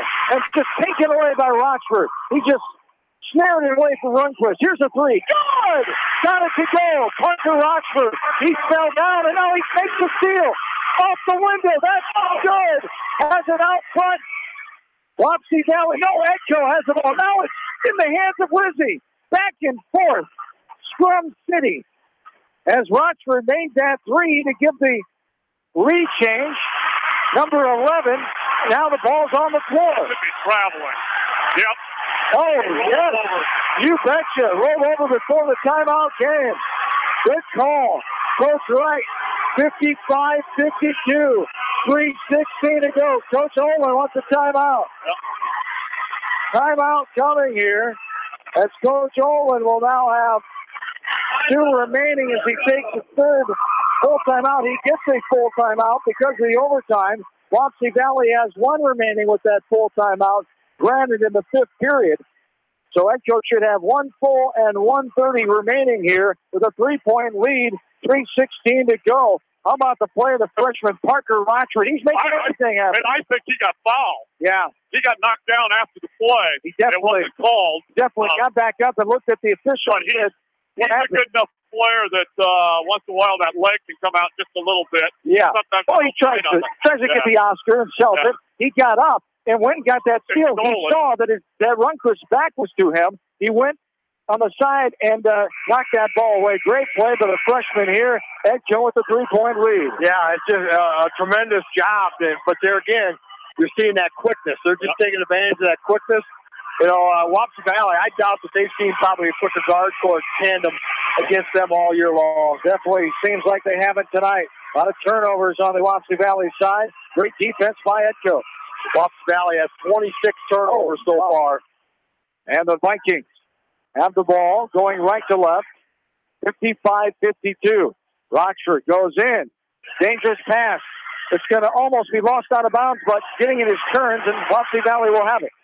Once again, that pass was just a little soft. As O'Donnell gets it to Kearns up top. 2:55 and counting here in this overtime. Wapsie Valley outscored Edco 16-14 that 4th quarter.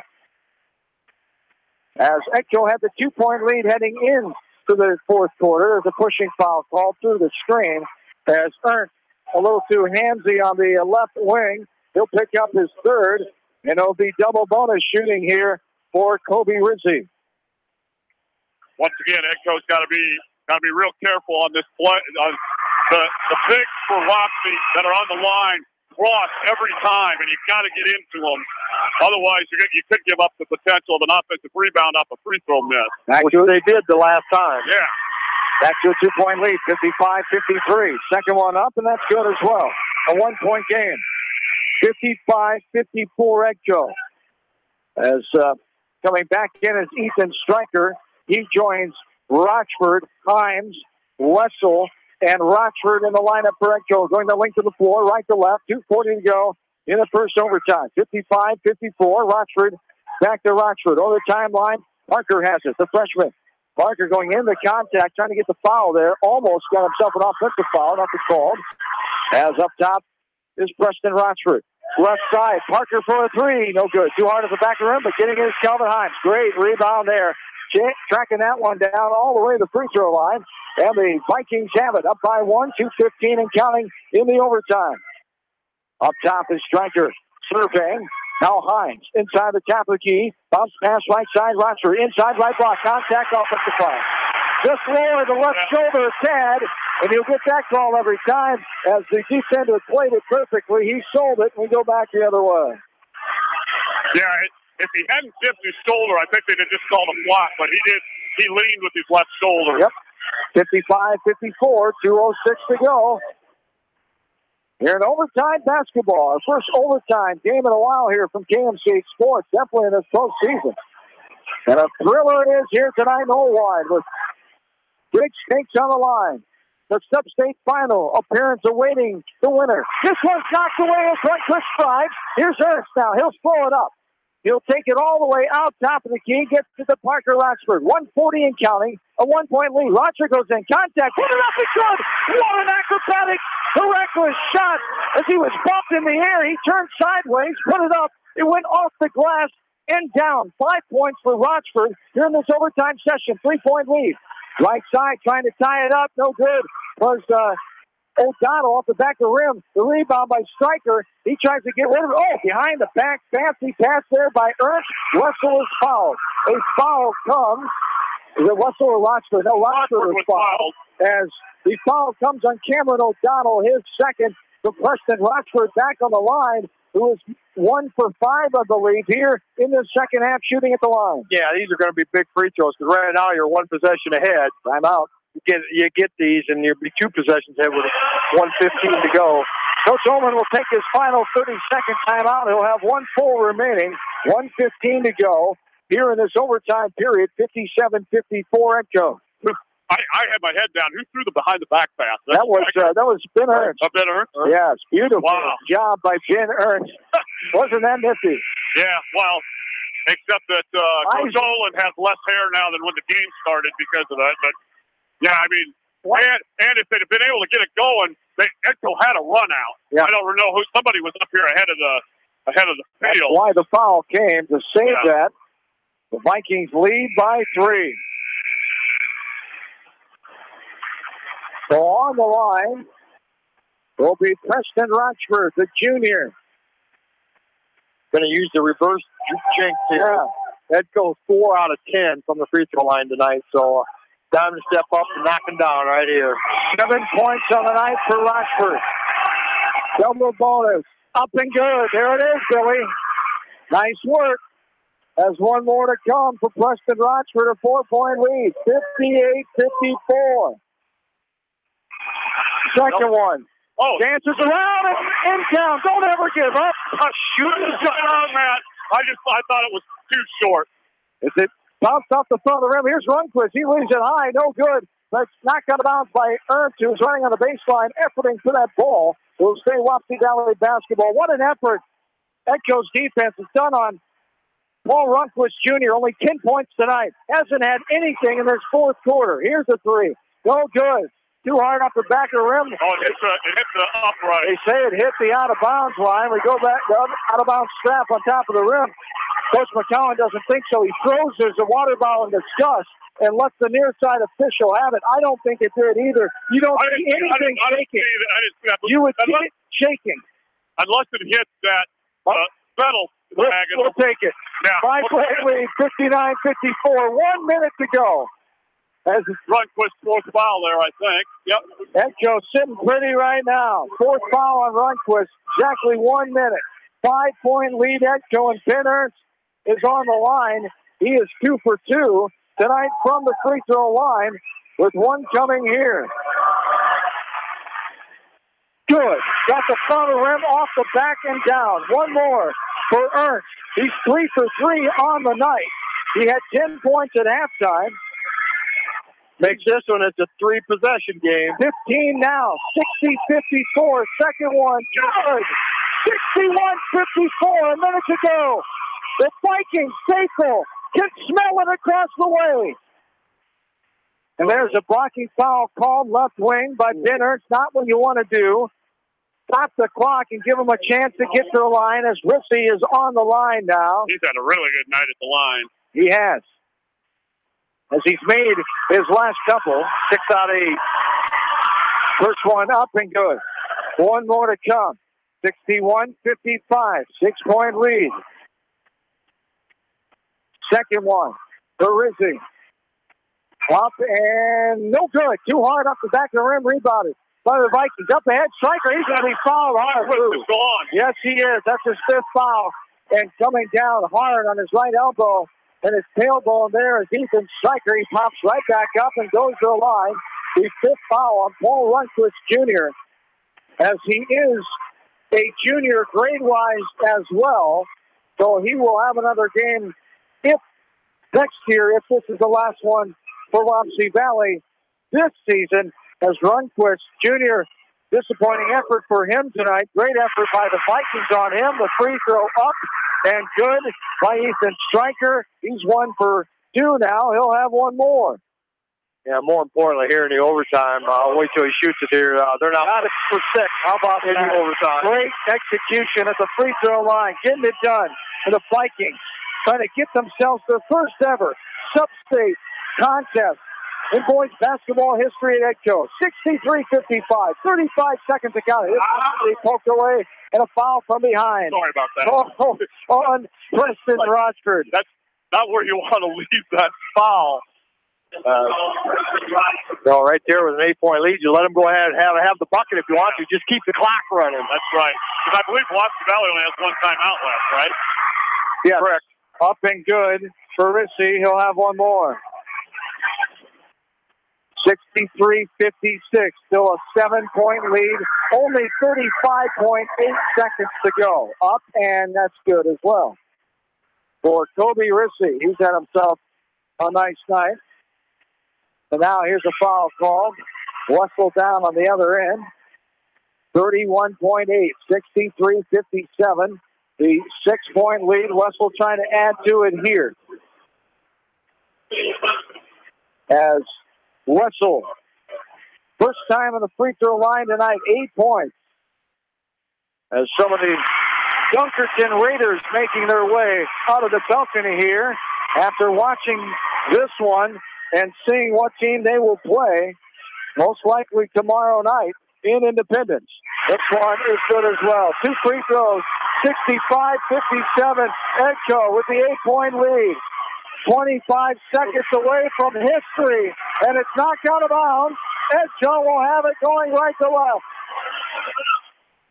The Edco faithful going crazy across the way. Parker Rochford going to be ran into. Nothing called. Now, there's the 3rd foul called.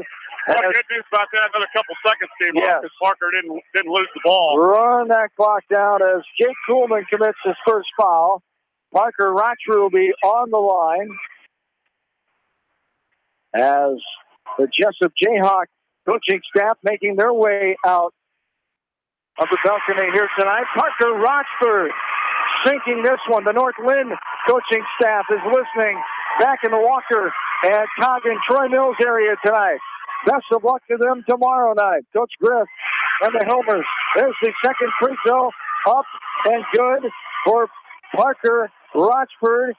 15 seconds away. A 10-point lead. This one's stolen away.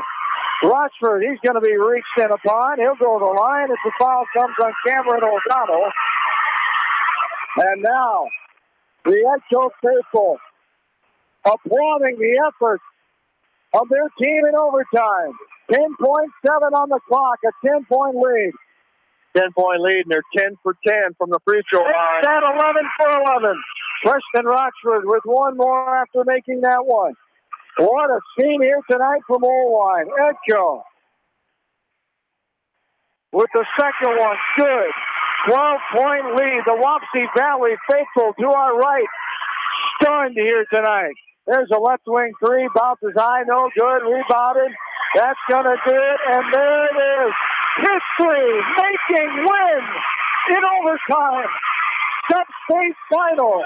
The Edco Vikings 69 to 57. They outscore Wapsie Valley 17 to 5 in that overtime session, and they get the 12-point win. What an incredible display of effort here tonight as the dreams of the Edco boys basketball family have come to fruition. Since 1961, never a sub-state game. And here it is tonight with the district final win. Edco advances to Independence to play Dunkerton.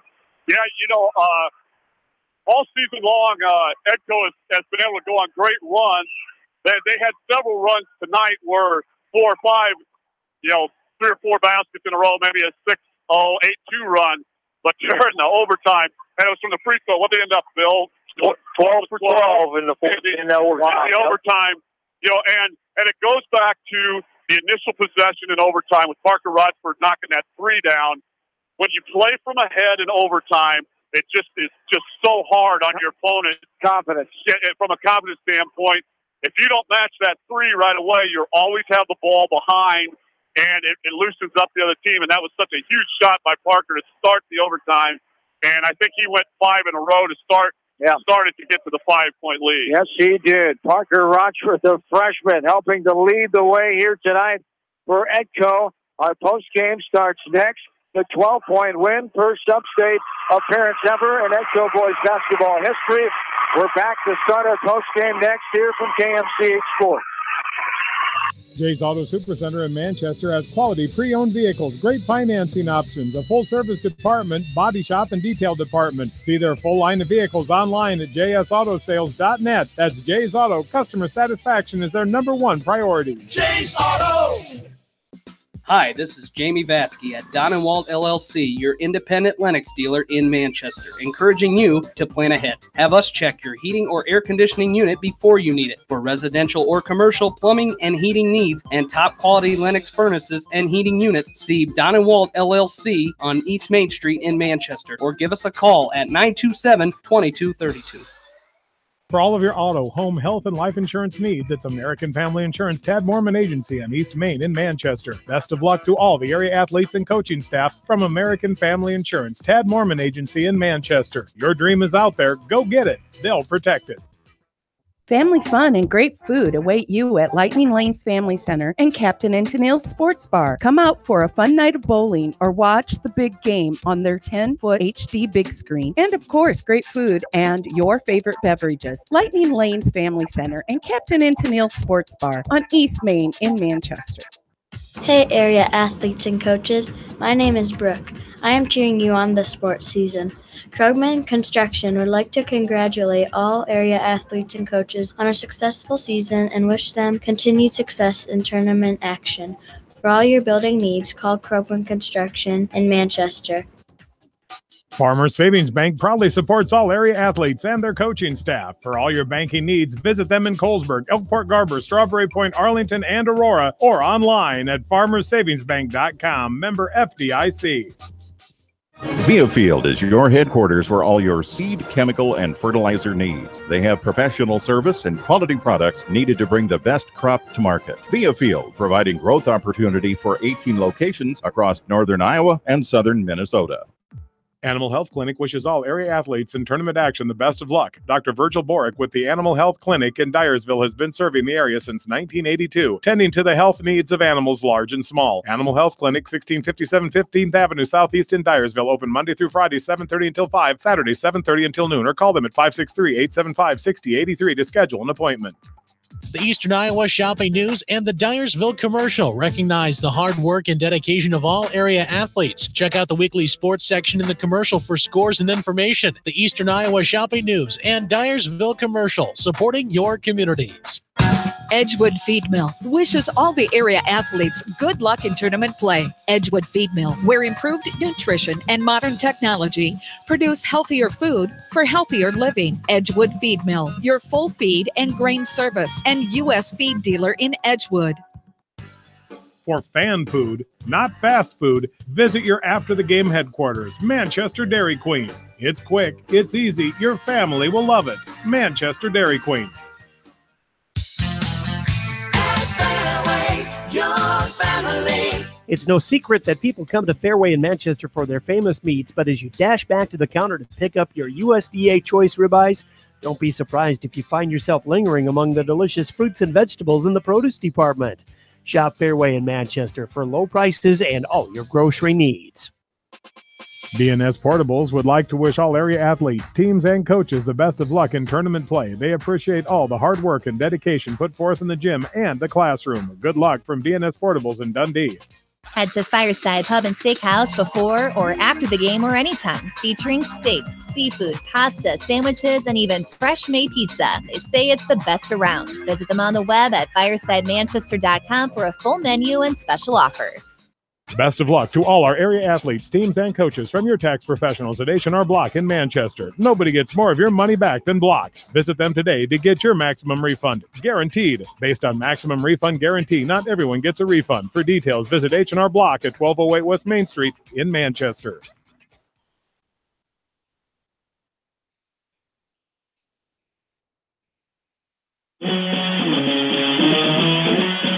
Back into the celebration here inside Old High School Gymnasium. John Swisher, Bill Logan, Roger Ryan we are joined now by head coach Justin Olin as the first district final he's coached at here, Edco, and they get the victory in overtime as they beat the Warriors of Wapsie Valley here the final tonight, 69-57, outscoring Wapsie Valley 17-5 in that overtime period. And what an effort by your team. First of all, congratulations to you. Yeah, it wasn't me. This is all them. All the hard work they put in and just how cool of a team they are. They always just stay together, pick each other up when we do something that wasn't what we were supposed to do, and encourage each other. And my hat's off to them. This isn't about me and all the work they put in. So I want to give total credit to those guys. It was an awesome effort by all of them. The crowd was phenomenal. It was just a fun game. But your leadership and Coach Putz on the bench, molding them how you want them to do things, and the timeouts and execution down the end there against the veteran. Coach McCown, who's been through a number of these here tonight, your play in this game. Talk about the mindset early on. What was working, what wasn't working? I thought we kind of settled back instead of getting after them. I thought we started out getting after them in that first quarter, and we kind of settled back a little bit, and I didn't like that. That's not us. You guys have seen us enough that that's not how we play, and so I really encouraged them to get back, pressure up. And I just thought that gave them a lot of fits, a lot of trouble, and, it was just – and I thought we were kind of out of sync offensively because of, us not doing that on defense. So I just settled them back in and just said, guys, gotta get back to doing what we do.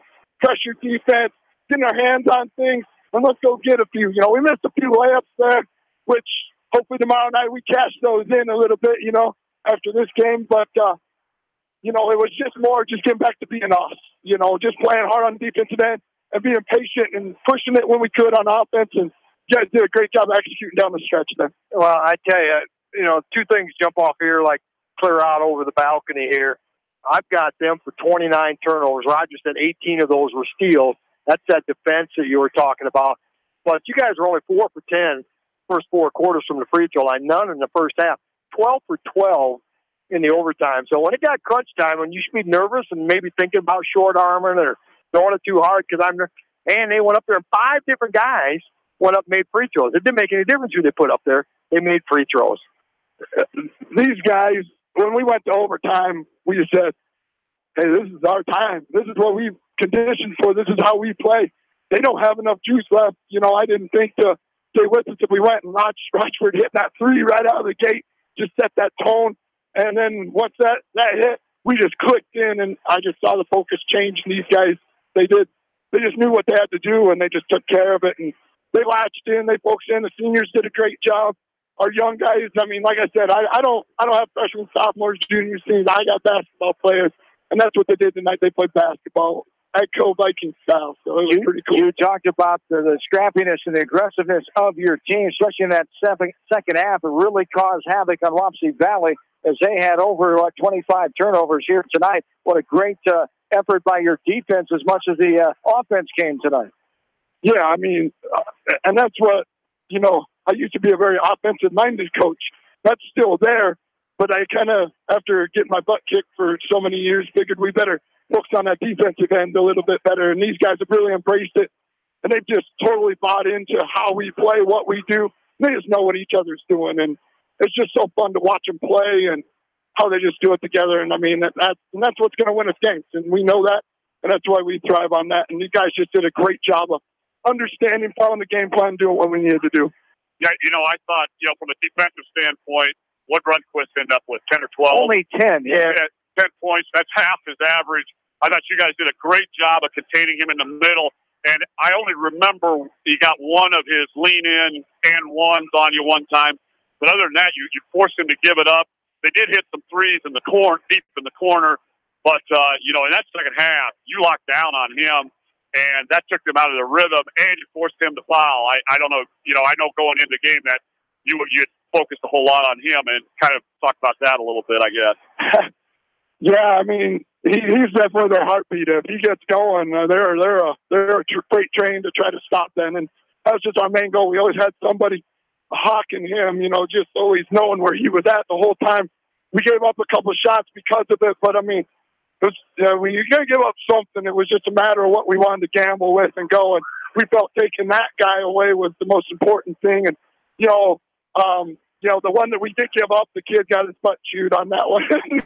So I was glad to see it not happen again. So it was, you know, and that's what these guys do. They just adapt to it and go. But, yeah, it was definitely a focal point to try to take him away, make the rest of them kind of have to beat us. But I thought we took them away, too. You know, we just did a nice job of pressuring them all the time. And it was just, I mean, just all-around great effort by these guys. My coaching staff did a great job talking to me, communicate.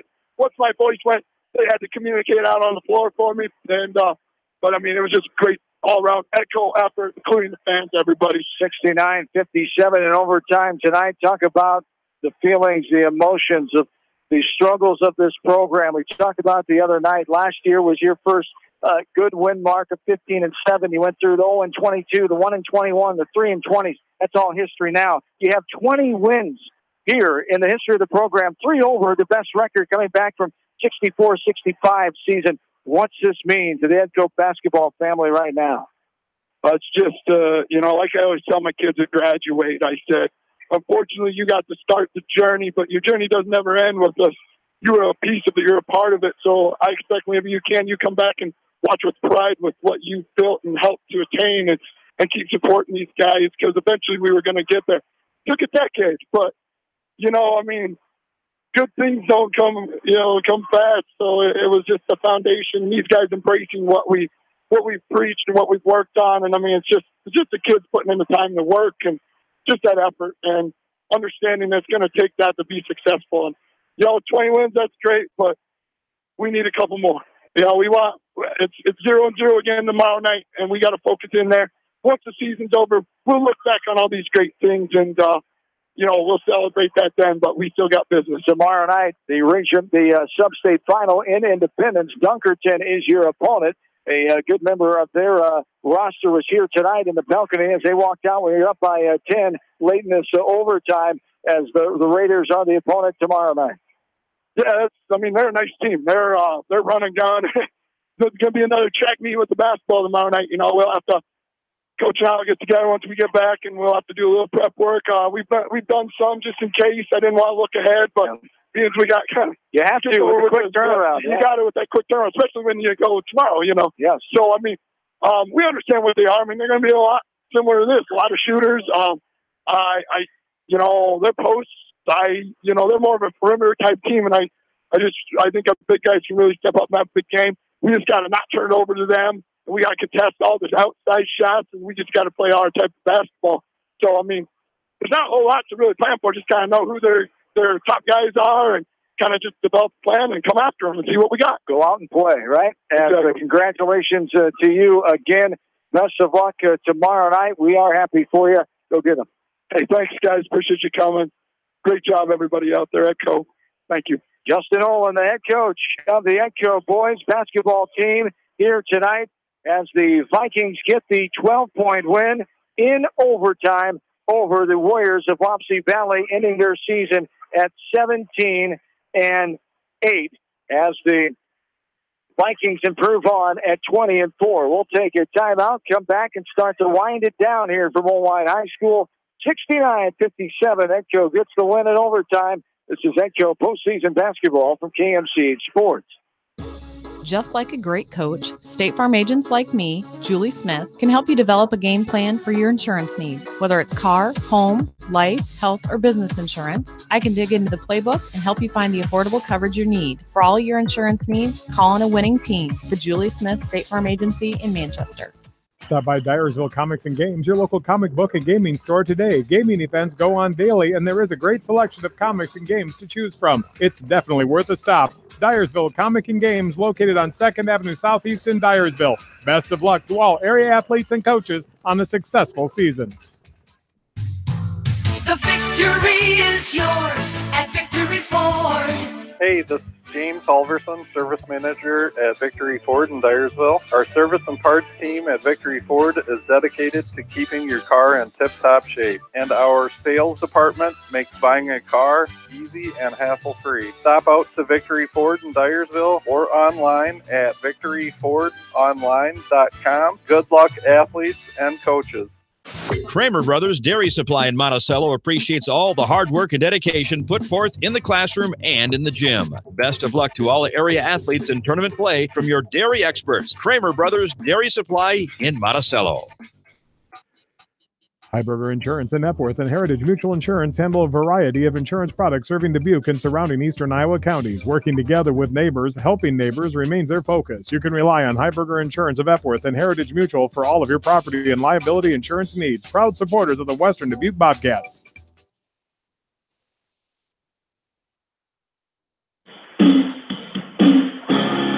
Welcome back inside Old High School here tonight. Our coverage of Echo basketball continues in the postgame. Vikings get the win, a history-making win it is. First sub-state final in school program history since the program started back in 1961. 69-57, the overtime thriller here tonight over Wapsie Valley. And we're joined by two of the players that helped make it happen here tonight. Jacob Brissel, the senior, who had 10 points on the night, joins us first. And when you first started in this Echo basketball program, the struggles were real last year with the 15-win mark. But talk about what this means to the program and the emotions of you guys that stuck together and stayed with basketball and made your way through. And now here you are tonight, a 20-win season and a sub-state appearance. What's it mean?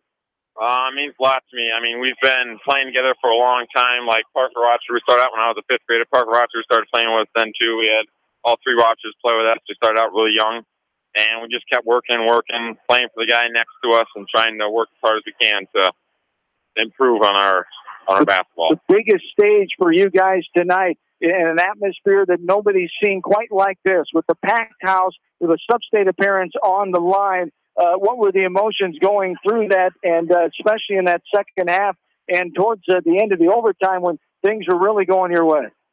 Well, we were very motivated because last year, as I'm sure you know, we got knocked out in the first round by East Buchanan. They played a really good game. We just didn't make the cut, and this year it's definitely motivated us to play our butts off every possession, every quarter, every game to try to keep advancing. And this tough Wapsie Valley team, you knew they were physical, a couple of big boys in there. Paul Runquist coming in averaging 21. Talk about the defensive effort of your team, holding him to 10 points here tonight. That was the focus on the team. You were able to contain him here in the second half, and it showed with their offense not being at full form. Well, we knew that Runquist is the main player of the offense, and we just kept working, and Wapsie Valley. We want to try to give them a foul trouble if we can, pressure them whenever we can, and then try to get other people to take contested shots. And we hope that as long as we kept working hard that we could pull off the win, which we did. All right. Congratulations to you. Thank you. Best of luck tomorrow night against Dunkerton. Thank you. You betcha. Jacob Wessel here, the senior. Now Preston Rochford, the junior, coming in, the 5'11 junior, who had himself 11 points, one of the 4 double-digit scores on the night for the EDCO team, advancing on to the first sub-state final in program history. And your emotions here, how's this feel? A setting like this atmosphere that you experienced tonight? It's so exciting. It's so fun to come out and play in front of all these people and have the crowd get loud behind us. And we just want to keep moving forward and have that crowd tomorrow night and keep staying motivated and keep the games exciting. Talk about the fan support, a crowd that has never willed their team to a win in a district final for EDCO, 0-2 coming into district finals in EDCO boys basketball history, and they get it done tonight. Yeah, we really didn't think about our history here because we're trying to start a new tradition here. We're trying to get the underclassmen to come in and shoot in the morning, and everybody to get shooting and everybody just practice so we can build a tradition here. And we want to be the start of that tradition. Talk about this effort against Wapsie Valley tonight. You knew a very salty opponent here. You saw them on Tuesday night in Manchester. What concerned you about them? And then talk about being in the moment here tonight in this atmosphere. You know, we knew we had to stop Runquist. We knew we couldn't let him shoot and him drive. And then they had a bunch of shooters. So basically guarding the dribble drive for Runquist and then stopping the three-point shooters for everybody else was really our main focus. And being in there, it was a lot of fun. We just hustled the whole time. Yeah. We never got too big out of our heads. And even when they went up like 5 or 6 points, we just had to calm down, sit down and play D and go and score a couple points. Played D, you did here tonight. You forced them to almost 30 turnovers on the night and spectacular defense. And then that offense in overtime, the 5-0 run sparked by your brother, the freshman Parker Rochford, a huge 3 in the corner. He had the steal. He had a layup a little bit later. But and then the free throws by everybody stepping up, including yourself, knocking down 4 in the overtime period. That was so big.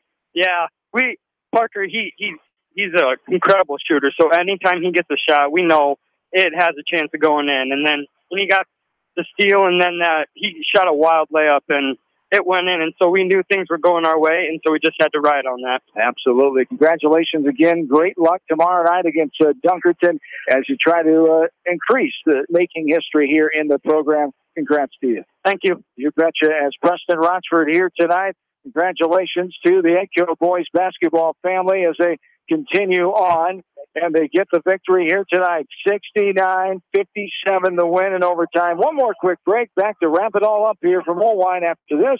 KMCH Sports. At Three Rivers, our customers come first. Your business is very important to us. Our goal is to provide you with the best products and service that you have come to expect from Three Rivers. Visit our website at threeriversfs.com or the location nearest you. Three Rivers, your partner in growth solutions. Riker Shoes is your specialty shoe store in Dyersville. They carry women's shoes to size 13 and men's shoes to size 18. Riker Shoes open Monday, Tuesday, Thursday, and Friday 9 until 5:30, Wednesday 9 until 1, and Saturday 9 until 4, and evenings by appointment. Best of luck from Riker Shoes in Dyersville. Citizen State Bank, your locally owned, community-minded, and customer-oriented bank, is here to serve you. Choose one of their 7 convenient locations in Winthrop, Monticello, Manchester, Ryan, Strawberry Point, Hopkinton, and Nubiana. Citizen State Bank, community banking with people you know, member FDIC. Crop Production Services in Dyersville and Worthington excited to announce that they will be moving to their brand new facility at 2245 330th Avenue in Dyersville sometime in March. Good luck to all area athletes from the winning teams at Crop Production Services in Dyersville and Worthington. This is Jamie Vaskey, the voice of the West Delaware Hawks, and I've had the chance to review the Good Neighbor Society's playbook, and I got to tell you, they are friends in your neighborhood, designing plays to get you home fast. If you need help getting back in the game, contact the Good Neighbor Society Rehab to Home Team at 563-927-3907.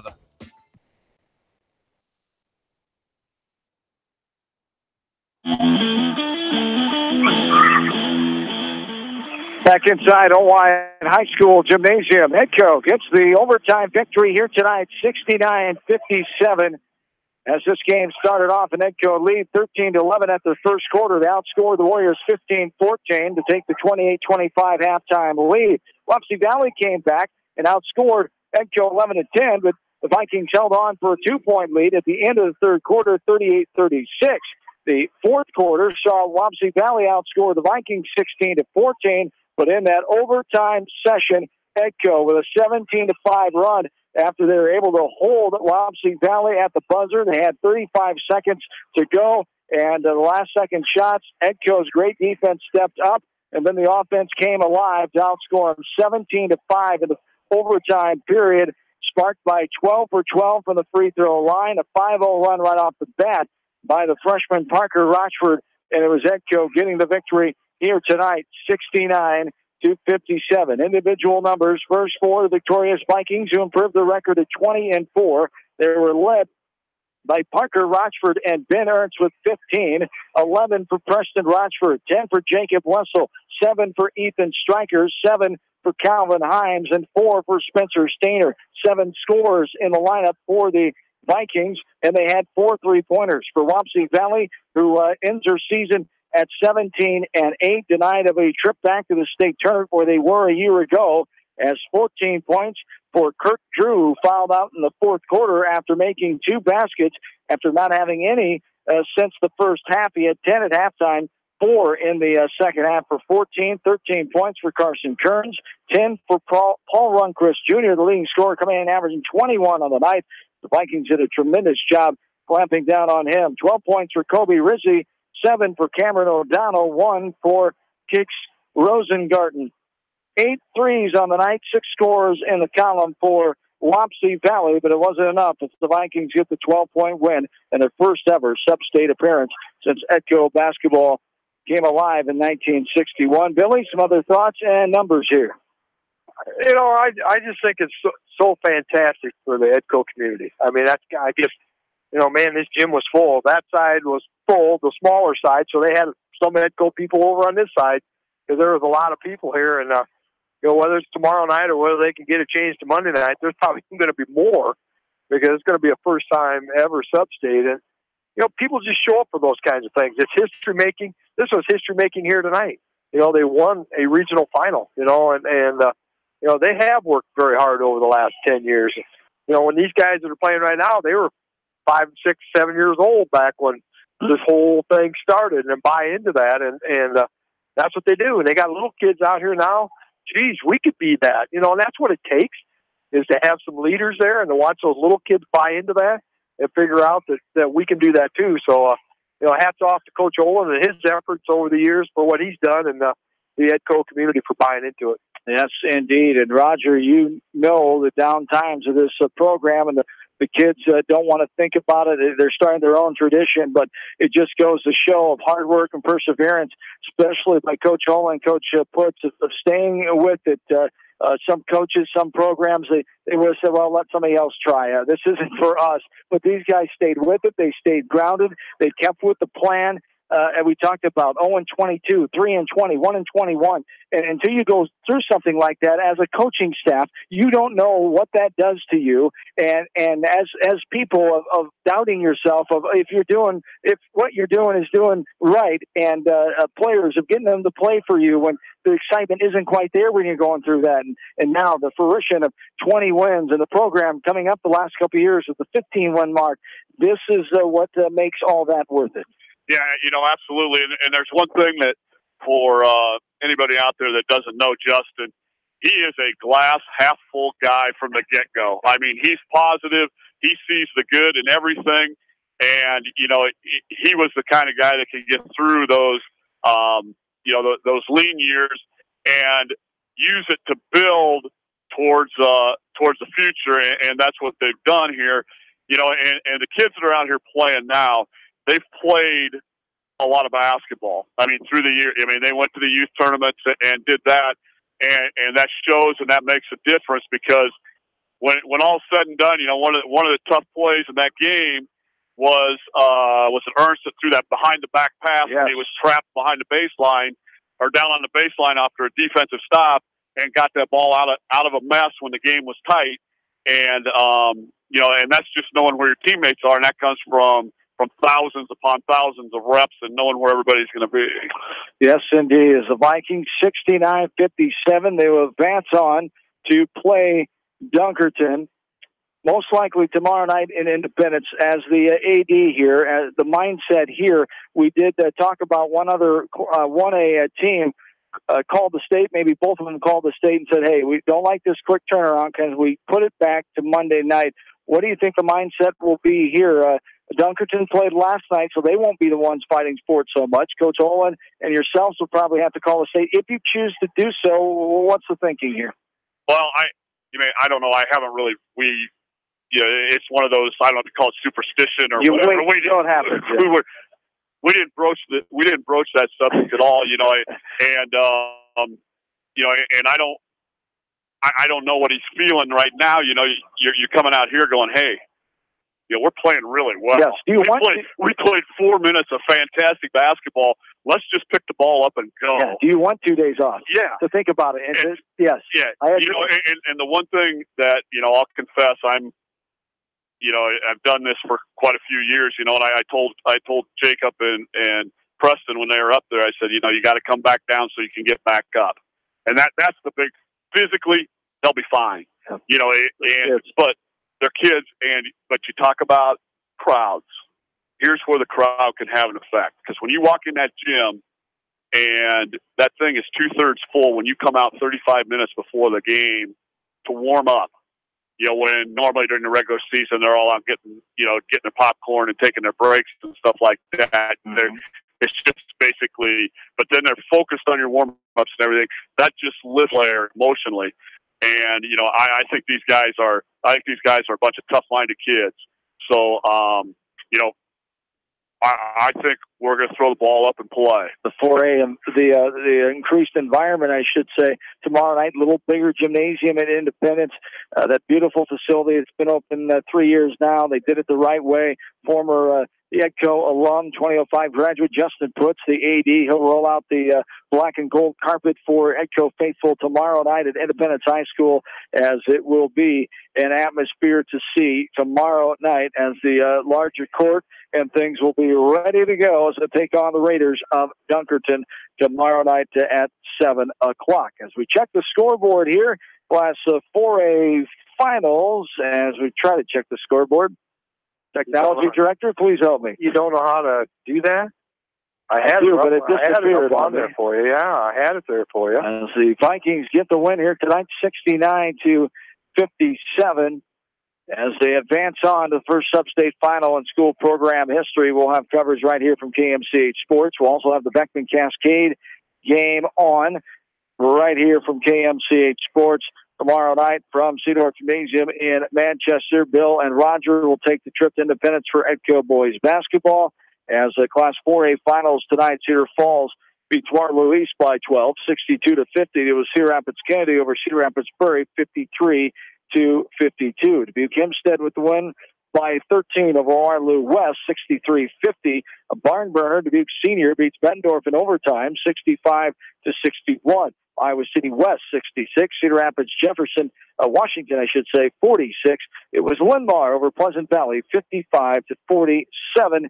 And North Scott beats Clinton, 56-34. Waukee, 76. And Indianola, 49. Those are Class 4A finals from tonight. Also in Class 3A, no area schools there. In Class 1A, everything out west and north as well.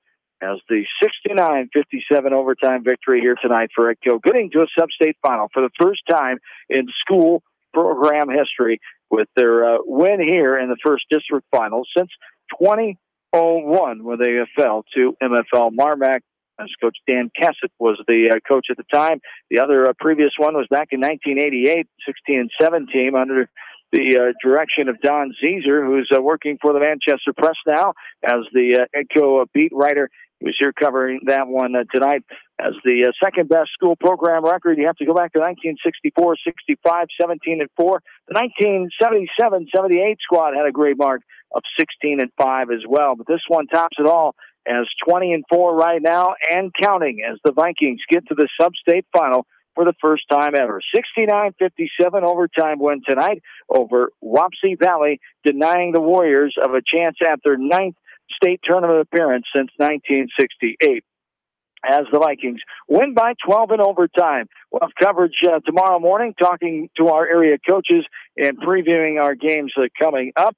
Stay tuned. Next week, state tournament basketball from the state tournament in Des Moines, Wells Fargo Arena, as the Monticello Panthers will play at 3:15 on Tuesday afternoon. Monticello, the 6th seed, takes on Clear Lake, as Cascade will play at 10 a.m. the next morning in the final two-way contest, as the Cascade Cougars take on the team Dyke New Hartford, who unfortunately ended Northland's season this past Monday night, as we'll have those games for you coming up here on Tuesday afternoon and Wednesday morning right here from KMCH Sports. That is going to do it tonight. EDCO makes history for now, trying to make it even further by gaining a state for the first time ever in the history of the EDCO boys basketball program. Coming up tomorrow night in Independence as they battle the Raiders of Dunkerton. For in-studio producer Ashley Bramey, for my partners Bill Logan and Roger Wright, I want to thank the special Edgewood Colesburg sponsors here tonight and all of our 100 sponsors: Edgewood Feed Mill Construction, Farmers Savings Bank, Edgewood Reminder, Regional Medical Center, Leonard Muller Funeral Home, the Manchester Press. Also brought to you in part by Edgewood Oil, Edgewood Feed Mill, Del Clay Farm Equipment, Community Insurance.